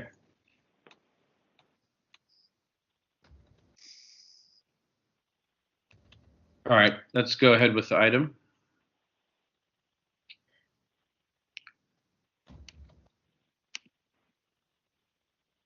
I believe Mr. Kramer, would you like to provide him a few minutes to state how to provide his comments on this? Yeah, Mr. Kramer, you can give us a summary of where you are with this. Hi, Victor. Minutes. Yeah, I was the recording is saying that you're now unmuted. I missed what your question was. You may go ahead and provide your comments regarding file number 20092 regarding your complaint against Recreation and Parks. Yes. So this was also another department. We've sent kind of multiple communications regarding this section of the minimum compensation ordinance, and that on July 29th, we then sent an information request to have that written confirmation that they had taken into account the consideration of the costs and the amount that the department had allocated to nonprofits for those costs. And then the Secretary for the Department, Tiffany Lynn Wilson, then responded to Cheryl that that they had overlooked the information request, and that and then her response was that again that it was asking for them to produce a document, and our argument is that it's that it is requesting a specific document that is identifiable because it's required by legislation, and we're requesting that document and the information on the calculations the document would be based on.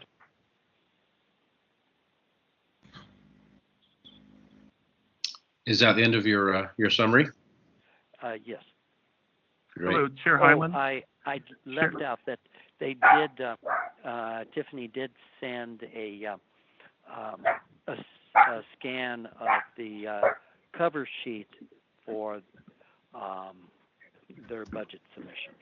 It's called the Department Budget Submission Checklist, and part of that is on that list of things is a box that's checked off, minimum compensation ordinance. By checking this box, the department confirms that the effects of the MCO and contracting have been considered as part of the budget submission. At the bottom of it, it asks for the chief financial officer or budget manager to sign below a statement. I have reviewed the attached budget submission and affirm that all applicable forms checked off above are included in my department's budget submission. So our argument was that it's not just checking off the box, but that checking off the box is saying that that form is included then in the budget submission. Okay, thank you. Hello, Chair Hyland. Yes. Sorry to interrupt, Chair Hyland. Yeah, my name is Derek Chu. I'm the Director of Administration and Finance for the Recreation and Park Department. I apologize earlier. Give me 1 moment. I just want to make sure I get your name correct. What was your name again? Sure. Derek, D-E-R-E-K. Last name is spelled Chu, C-H-U. Please proceed. Thank you for the opportunity. Let me start by saying that we apologize to the respondent for the lateness in our initial response to his request for written confirmation. I will state unequivocally that we provided everything responsive to the respondent's request. As he noted, we provided him the department budget submission checklist that is mandated by the Controller and Mayor's Office, in which we note in writing that the department confirms that the effects of the MCO has been considered as part of their budget submission. We provided that document to the respondent, and that was the only document in the department's possession. In regard to the respondent's argument that below, where the budget manager signs, the statement says, "I have reviewed the attached budget submission and affirm that all applicable forms checked off above are included in my department's budget submission." If you have this form in front of you, which I'm hoping you do because it was part of the attachments, you will see that there are forms 1A through 4C that are explicitly noted. And these are, to most budget managers and budget analysts, known as the mayor's budget forms or controller's budget forms. And that is what the budget manager is affirming, that those applicable forms are included in the budget submission. If you look at the box for minimum compensation ordinance, it does not note that there needs to be a form or there should be a form. And in fact, there is no form in the controller's rather lengthy budget instructions. There is no template or budget form for departments to fill out the minimum compensation ordinance because it was not required. It is not, and if you note, the respondent noted section 12P.3C of the MCO, and if you read that language, I'll just get to the part that matters. Shall transmit with their proposal a written confirmation that the department has considered in its calculations the cost the nonprofit corporations calculate that they will incur in complying with the minimum compensation ordinance, end quote. That does not say that a written calculation must also be provided. To be clear, that does not dictate that a written calculation be provided. We did not prepare a written calculation, and therefore we did not send that to the respondent because that is a document that did not exist, or does not exist in our possession. So we feel we're completely in compliance in the request made by the respondent last year on this particular issue. Thank you. You're welcome. I have a quick question for the respondent. Looking at that checkbox, it says, by checking this box, the department confirms, and this is on page 196 of our package, members. By checking this box, the department confirms that the effects of the MCO in contracting have been considered as part of the budget submission. Brackets, see page 9. What is that referring to? Is that page 9 of the budget? No, I think that's the mayor's budget instructions. Okay, that's not referring to another document that shows that calculation. I don't believe so. I'm asking this question to the respondent, not to. Oh, I'm sorry. I'm sorry. I'm the respondent. No, that does not refer to another document or another form or another piece of paper. It's referring, I believe, to the controller's budget instructions. Okay, because for instance, above it on other other items like position changes, expenditure changes, you have a snapshot comparison. That does sound like a budget document, right? But there's what the controller's office provides, those snapshot comparisons, those are line items in the actual budget system. Those are the reports that they provide to help departments look at their look at the details that are specifically noted in those line items. Okay, but the MCO calculations don't make it into any line items at any point? Not in those snapshot comparisons or in the budget, in the controller's budget directives, if that is what you're asking. All right. Well, are there any draft documents that show the MCO calculations? That might No, there are not, sir. Sorry, Chair Harlan. No, there are not. Okay. Mr. Kramer, do you want to respond to that? Yes, our argument is that the wording of the ordinance is inferring that there should have been calculations done, and that we're not going to argue over whether or not there should be included a separate form, but by checking that box, it's the department's confirming the effects of the MCO and contracting have been considered, and to consider the effects would need to have calculations, and that's what we're requesting. Members, any comments? I see Member Schmidt here. I see this one a bit differently than the last one, even though there's, this request is exactly the same, just to a different party. But I think that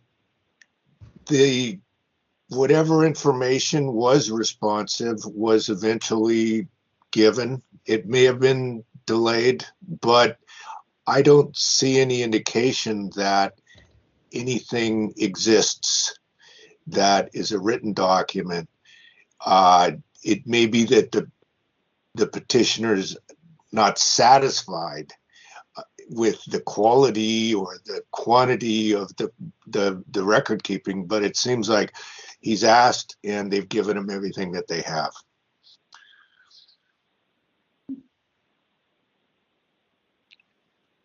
Member Padmanabhan, any thoughts? Yeah, so I'm not exactly sure if the calculations are part of public records. So I understand that there needs to be some calculations that go into determining this amount.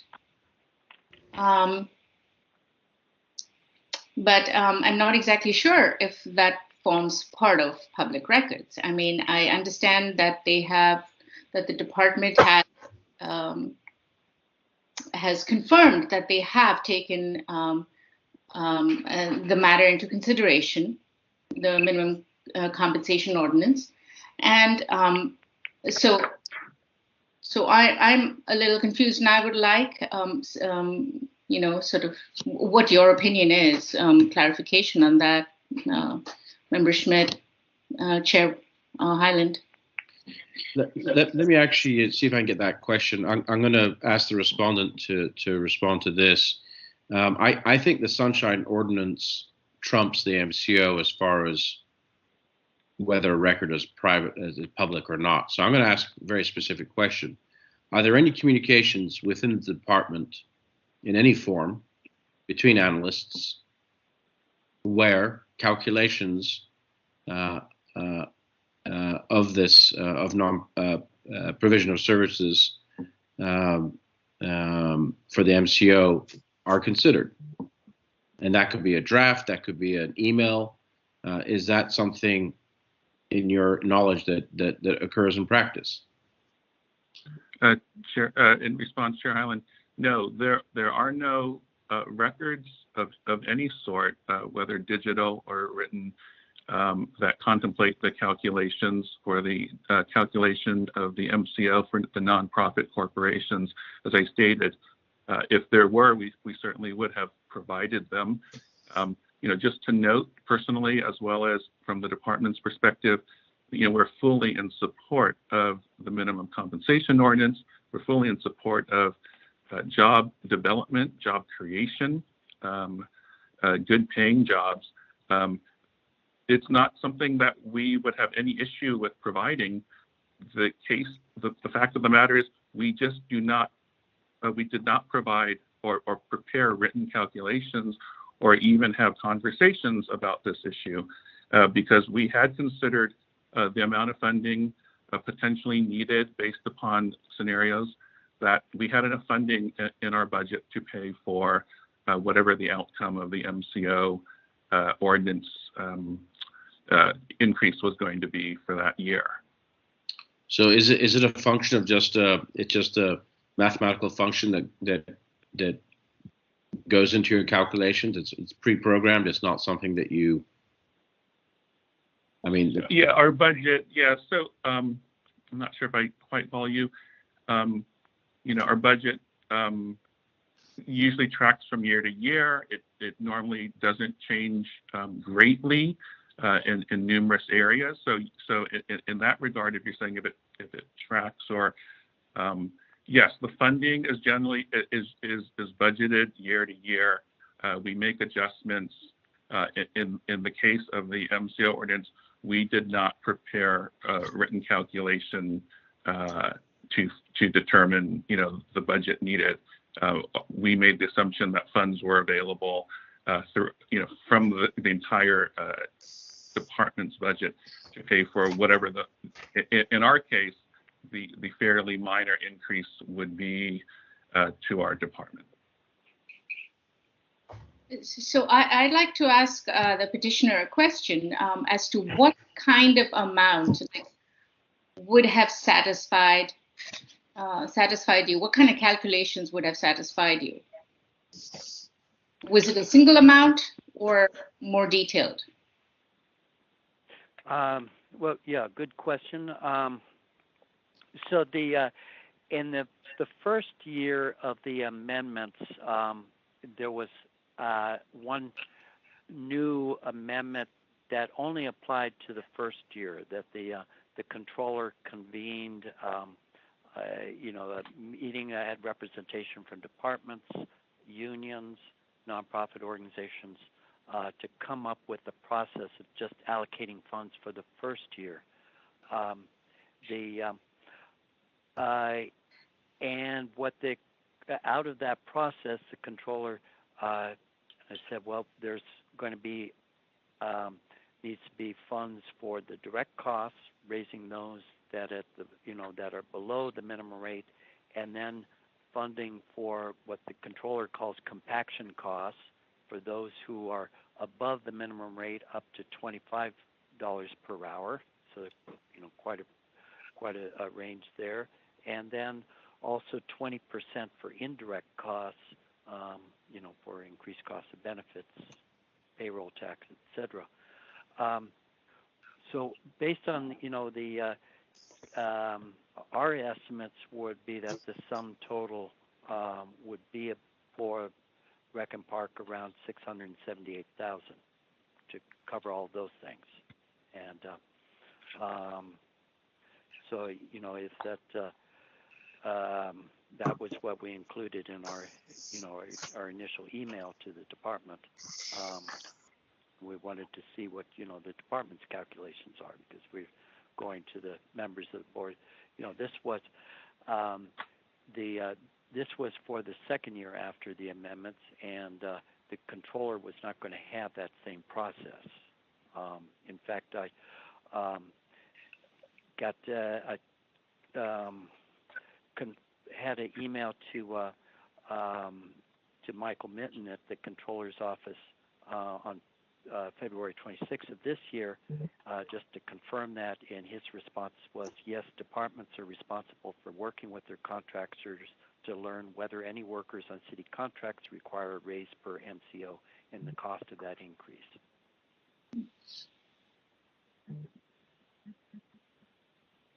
Okay, thank you. Members, what's your pleasure? I mean, there's a couple of issues here. This is obviously something that Mr. Kramer is going to keep asking for down the road, and hopefully, Mr. Kramer, you'll address these requests to the correct records request email inboxes. Looks like that's something that I think you can certainly prove on your end.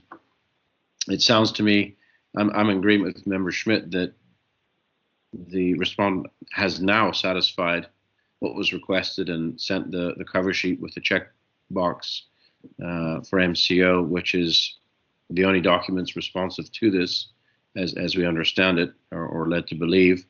Was there a timeliness issue in here, which we can certainly recommend as a violation and send up to the full task force to at least record in the logs, so it's in the record, so to speak. Those are all options we could pursue. Any thoughts?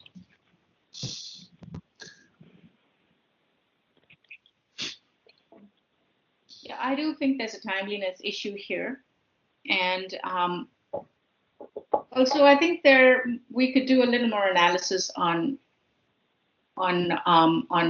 whether the full scope, whether the question that the petitioner asked was answered in full. Okay. All right. Member Schmidt? Well, I'm happy with just making a basic stripped down motion. The records are or would be public that are requested, and there's clearly jurisdiction. And so I think that we've done everything we can do, and then send this to the task force. Okay. Is there a second? Yes, I can second. All right. One moment.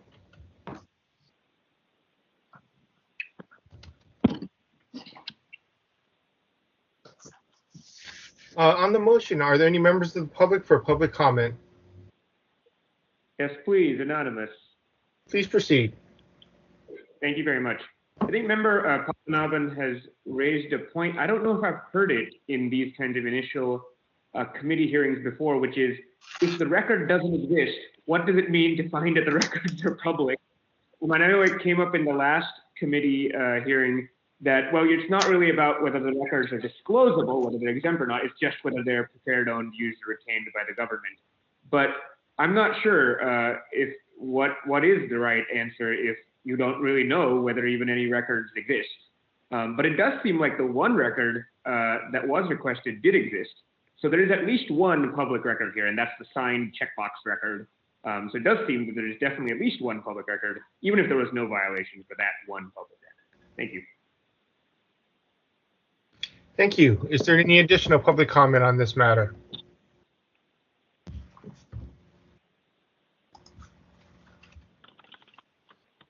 Hearing none. On the motion, Member Schmidt. Aye. Schmidt, aye. Member Padmanabhan. Aye.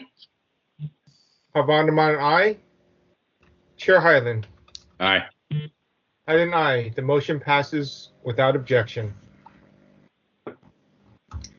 Moving back to item number 6. Give me a quick moment.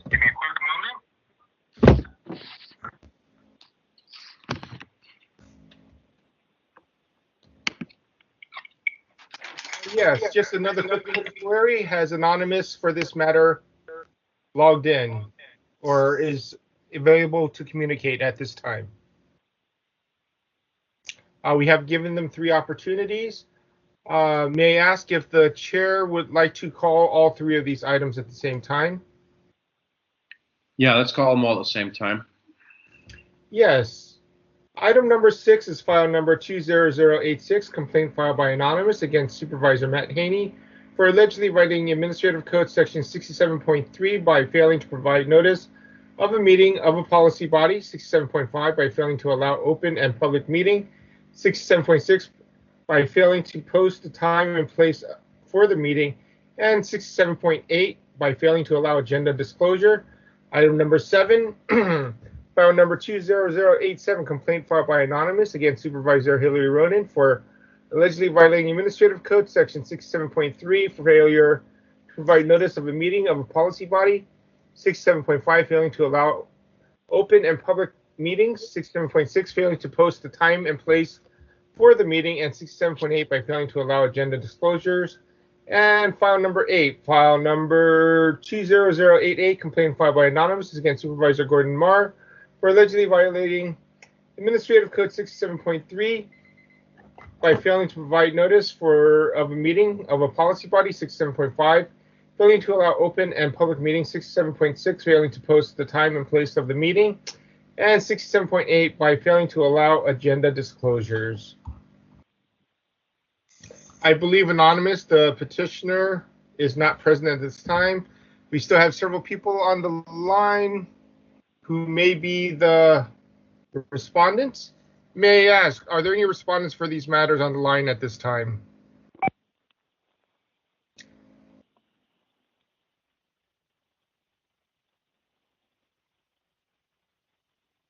We have lost a lot of our callers.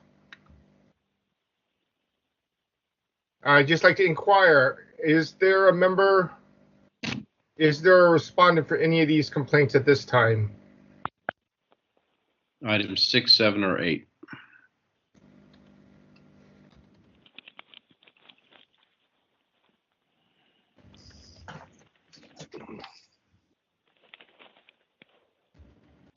All right, and we only have 2 callers on the line right now, Anonymous and one other caller.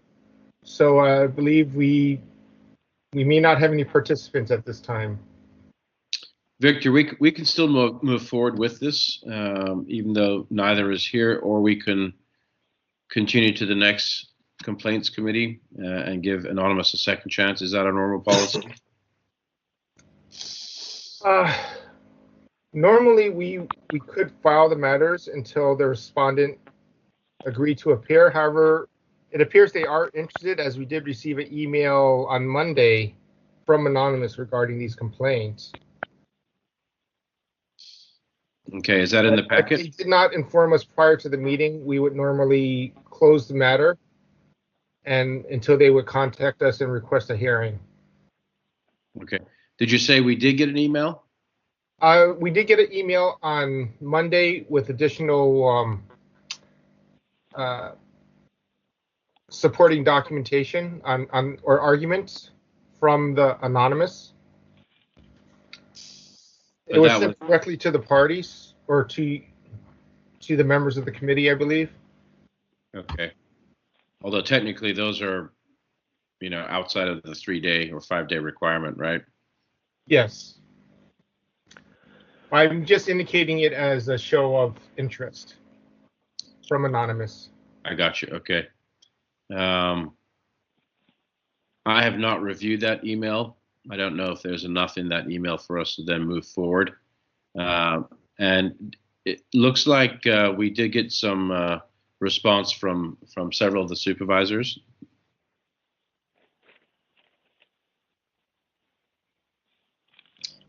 Have members reviewed those? Yes. I did too. Okay.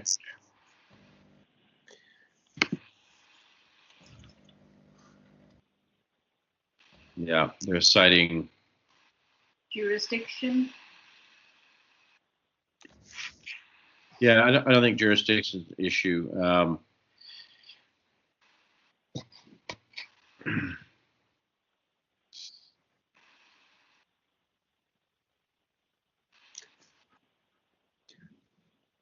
Any thoughts, members? Should we hear this as is? Should we table it, let Anonymous come back to us when they're able to talk a little bit more? Because ultimately it'd be useful to have someone that was at this meeting talk, and we don't have that on either side.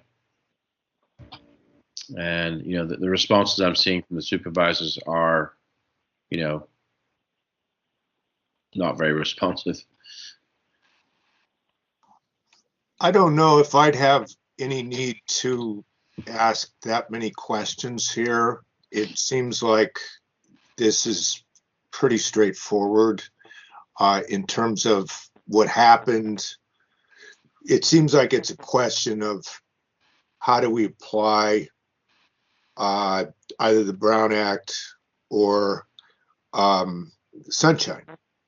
And I have certain thoughts on the law, but I think there's enough gray area here that we could do it here or we could do it at the task force. Well, no, yeah, I think we should do it here. Do we have enough to parse it out here to then decide whether we move it forward? If we continue it, I would like to continue it back at the complaint committee before it's the full task force. So if you feel comfortable, Member Schmidt, we can move forward. Member Padmanabhan, what do you think? Yeah, I'd ideally like to hear from both the petitioner and the respondent, or at least one of them. Right.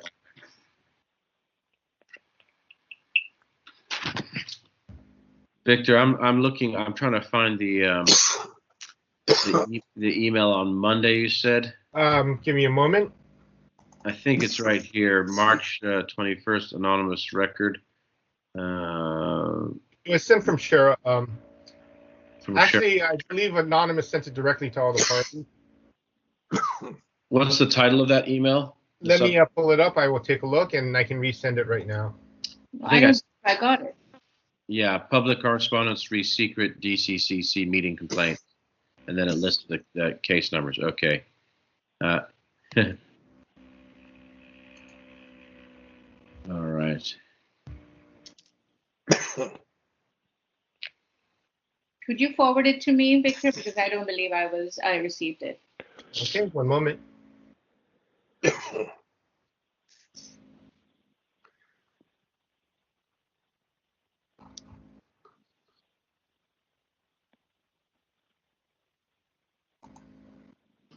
Actually, the email I have is from the other anonymous referencing these complaints. And I believe he's still online. Oh, maybe it's, sorry, I was looking at who it's from, and it's from our record requester.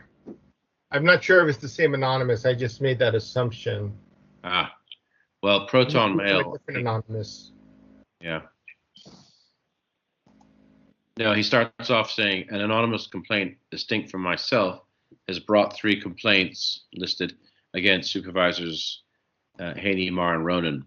So that's what I believe I'm mistaken. That was sent by maybe a different anonymous. That's from our anonymous, as I'd like to call him, our often present anonymous. Let's call him that. Anonymous, are you on the line still? I imagine you are. Our favorite anonymous. Yes. I guess I can't say that. Are you asking me to speak? I'm not the party. Are you asking me to speak here? You're not the party, but I think you sent us an email drawing our attention to this party's complaints. Is that correct? Well, correct. You don't have to answer that question. But that is correct. I wrote that in his public comment for the file. I'm not a party. Yeah. I got you. Okay. All right. So I mistook it because we have too many anonymouses. Okay. Anonymi. I've been waiting to say that word for a while. Okay. So that's the email I see. So it's basically just bring our attention to the fact that this case is before us. But so unfortunately, I now don't see that as intent anymore, Victor, since it wasn't from Anonymous 2, if you'd like to call them that. But there's some good material in here, which we can certainly review.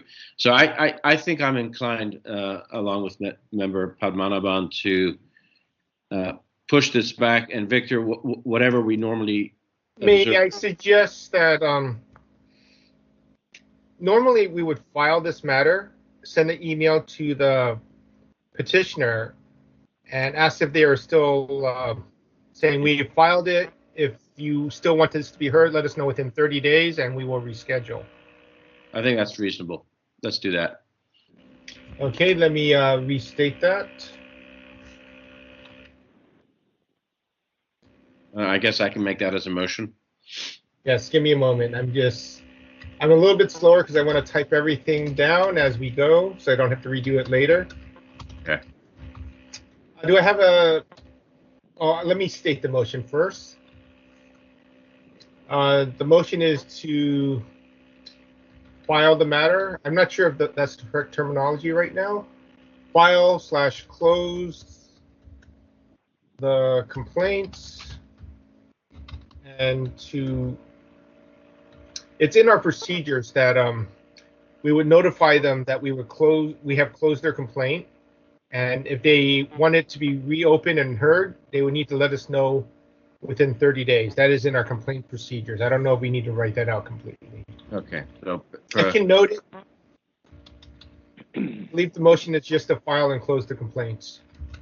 Yeah, let's just state it as per our complaint procedure. If you can get the lingo in there, let's get that into the record. And then obviously, we would send a communication to Anonymous, giving them their options. Okay. Do we have a second? Yeah, I second it. Member Padmanabhan.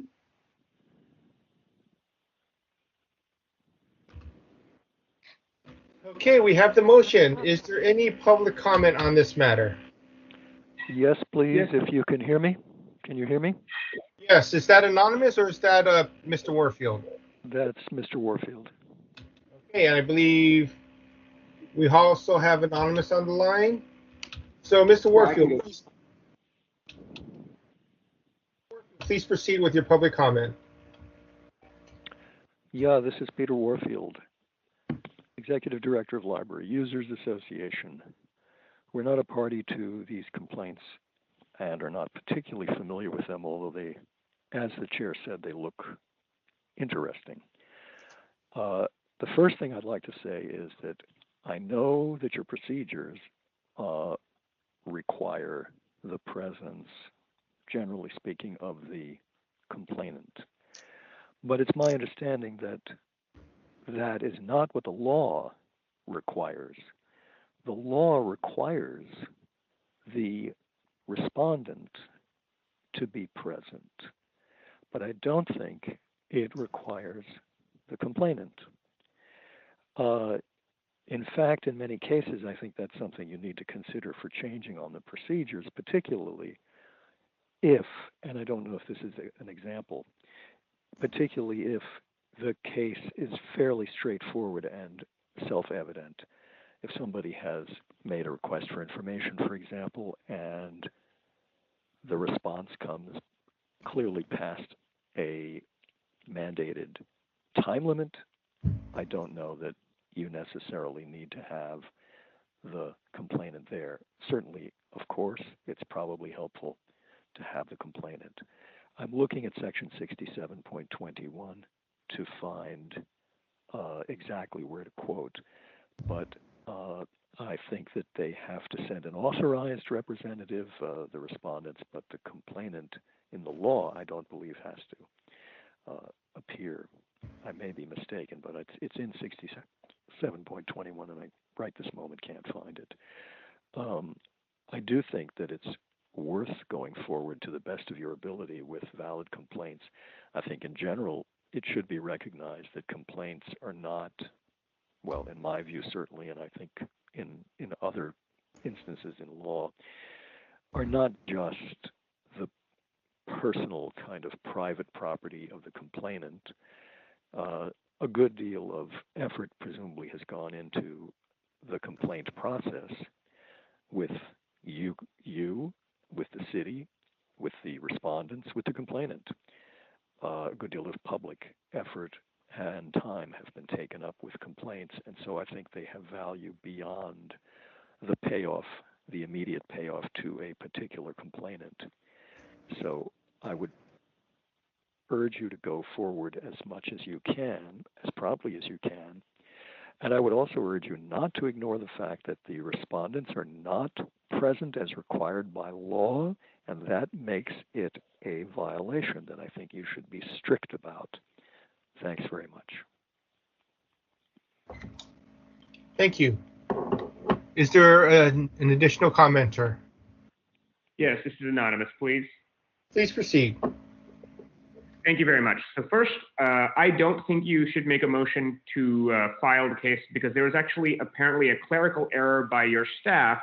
And if you notice on Bates 86, the notice of the file number and what complaint it was sent to a typo Gmail address. That's not the email address that the person used to file the complaint. And I'm not saying their email address out loud because they're not using Proton Mail, so it's not an actually secret account. But the original account that they filed the complaint from had 7 letters and then a bunch of numbers. And then what Ms. Leger apparently noticed the complaint to fully spells out one of those words, which is not their email address. So I think it's just a clerical error, and I don't think they actually know what's happening. So instead, I'd suggest that you continue the matter without kind of that threat of automatic closing.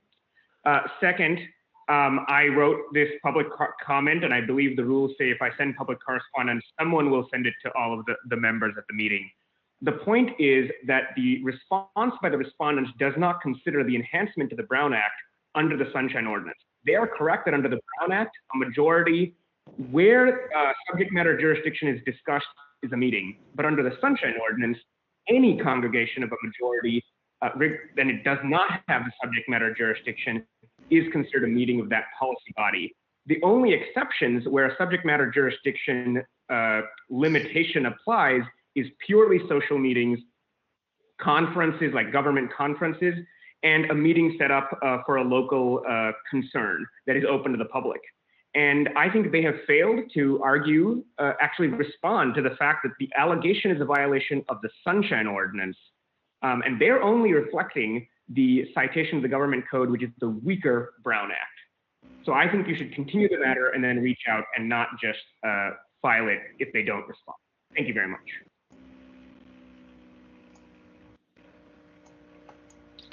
Members? Give me a moment. I'm confirming the email address issue. Thank you. That is concerning. If we shut their case down and the communication's not there, I think there's I think there's a possible case here.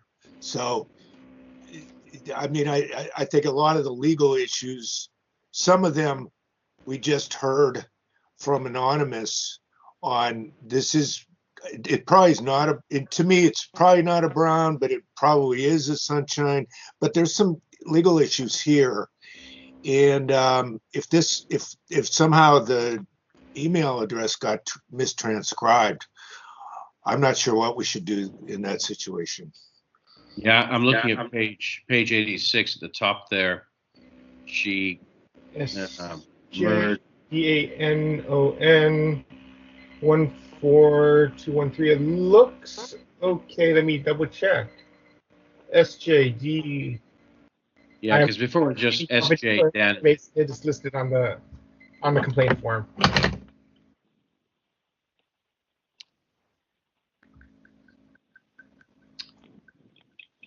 Yeah, looking at the communication from Cheryl, the person, part of the way through the conversation says, yes, I'm now going to file anonymously, and then the email changes. So that might account for the different email. But I would think if you're going to file anonymously, why not take your name out of the email altogether? So I don't know if she conflated the word anonymous with the original email address, which was SJDANON. Don't know. But we can amend the motion to a continuation if everyone feels comfortable with that. I'm happy with that. And let's get it. I just want to see. I want to see the email where you say he changes his email, just for my record purposes. Page 86, is that right, Anonymous? That's what I see. First use of it. Do you want me to speak? No problem. I'm almost there. Okay. Just give me a moment. Yeah, Victor. It's just a little slow. The thing issue is 86 is what Ms. Leger sent, but the form was SGD Anon. So I think that she just put anonymous added. It doesn't look like he or she ever changed their email address. Right. Got you. It then went to another. Yes, I see that.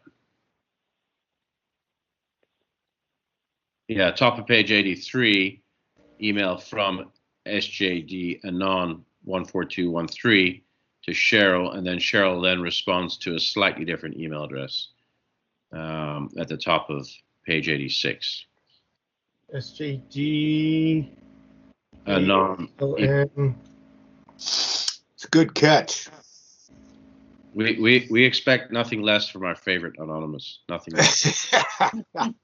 And then where was that response you were referring to on Top 83? of page 86. Okay. Oh, I see. The many different versions of this email address. Yeah. So it changes there from 83 to 86. Mm-hmm. And then do we see any response? Yeah. I wonder if that email then ever responds back to. But I'm looking at the last one, which is our notice of hearing, which was sent to the original email address sent to us. What page is that on? That's on page 95, and that is sent to the original email address, which was submitted on the complaint form. Well, that's encouraging. It's not submitted to the anonymous address. That is the notice of hearing.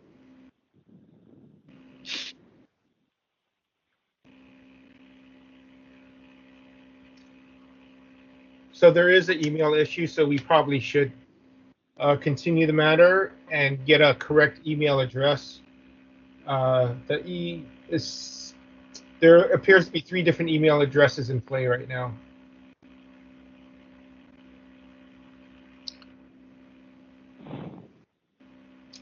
Actually, yeah, there it is. Got it. Okay. At least, yeah, it was correct there. We sent it to the original email address that was listed on the complaint form. Mm-hmm. We did not send it to any of the anonymous email addresses. Got it. All right. Okay, so I think we're going to amend the motion, Victor, to just a pure continuance to this committee. To continue the matter to the call of the chair. And just so you know, we will schedule this before the next available committee and not necessarily the Education Outreach and Training Committee. Okay. So I don't believe we've really discussed any of the issues yet, so I don't believe that is a problem. Right, and if you could also notice that recommend the chair hear all 3 together, just so that's in print, so it's not a surprise to anyone when this does come up again. I think that would be prudent. That all three cases were recommended to be heard together, subject to the pleasure of whoever's chair of that committee, I guess. I mean, when we combine cases, it's nice to kind of notice that the chair intends to, not to catch anyone, off guard. I am writing that down right now. The committee requests that the matters be noticed and heard together.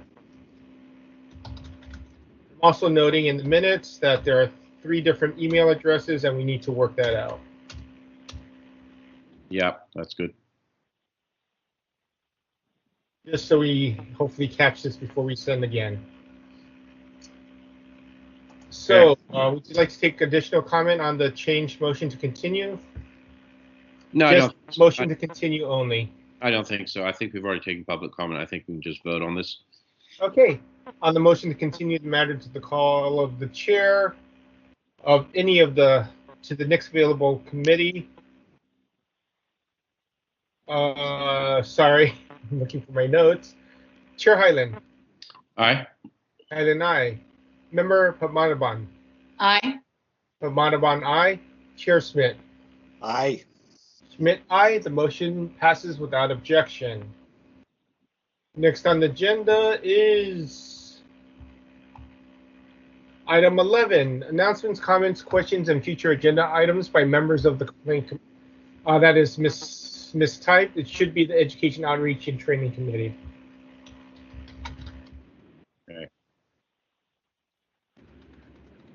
And actually, Victor, we didn't hear any cases which are pure EOT. We pretty much acted as a complaint committee. I understand that, but you're still Yeah. EOTC. No, that's fine. That's fine. Well, there's a question. Do we have anything on our docket as far as pure EOT? Not that I'm aware of. I'm sure there's a lot of items that should and could be. Yeah. We've listed many things over the months, but I don't believe we've actually scheduled anything as a hearing. If you have any recommendations of issues you would like to take up, we can put it here and we can schedule it for our next meeting. Okay. Well, one of the things is we are considering the letter to the mayor's office about releasing calendars. That's something that we're working on. But as the incoming chair, is there any, please send me a list of things that were on the, on the previous chair's list from the past, so I can take a look at that. That would be of value. But give me a moment.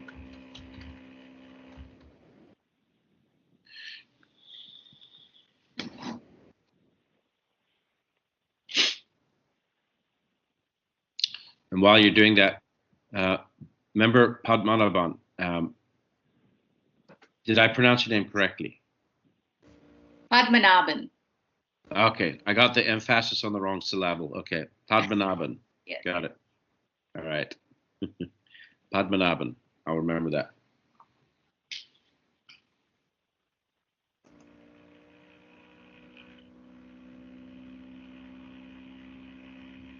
Okay, if there's anything else, we'd like to take public comment. Public comment on the announcements. Yes. Public comments. Sorry, I was talking over you. Could you announce yourself again, please? I said yes, if you can hear me. Yes, please proceed. And this is public comment on item 11. Correct. Proceed. This is Peter Warfield, Executive Director of Library Users Association. We can be reached at libraryusers2004@yahoo.com. First of all, I wanted to say that while you were having the discussion on the previous three complaints, I did press *6 a number of times and nothing happened. I did not hear an announcement from the system that I'd been muted or unmuted or any such thing. So I'm not sure if something's going wrong, and kind of wondered if your complainant and respondents might have actually been trying to get in and some other problem was facing them with respect to getting into the meeting. All I know is that *6 didn't seem to do anything, and I waited the pause that I mentioned earlier with the announcements that I had previously heard. You're now muted, you're now unmuted, and there's more to some of those, but didn't happen.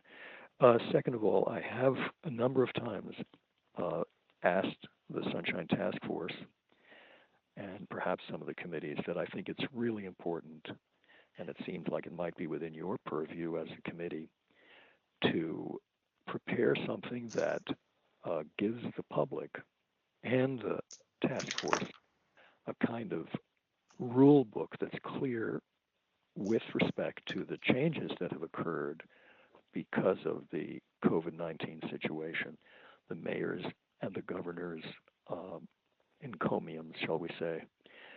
I think that would save a lot of people. It would help a lot of people. It would save a lot of time, too, that folks would know don't file a complaint about, for example, an immediate disclosure request not being satisfied when, in fact, that appears to be one of the things that has been basically wiped off of the Sunshine Ordinance, I believe, by the mayor. I think that's really urgently needed. It's a year now that we're into this. Who knows how much longer it'll take? Hopefully it won't be much longer, but still, I think that would be extremely helpful. And that's basically it. Thank you for the work that you do. I do think that you need to be strict. Let me just say in general, I think that strict enforcement, I think, is the best way to not only get sunshine, but also to reduce the number of complaints you've got. I think that when you're inconsistent or letting people off the hook too easily, especially things like appearances, you're only making your own lives and those of the rest of us more difficult by encouraging basically non-compliance. Thank you. Thank you. Any additional public comment? Yes, this is anonymous.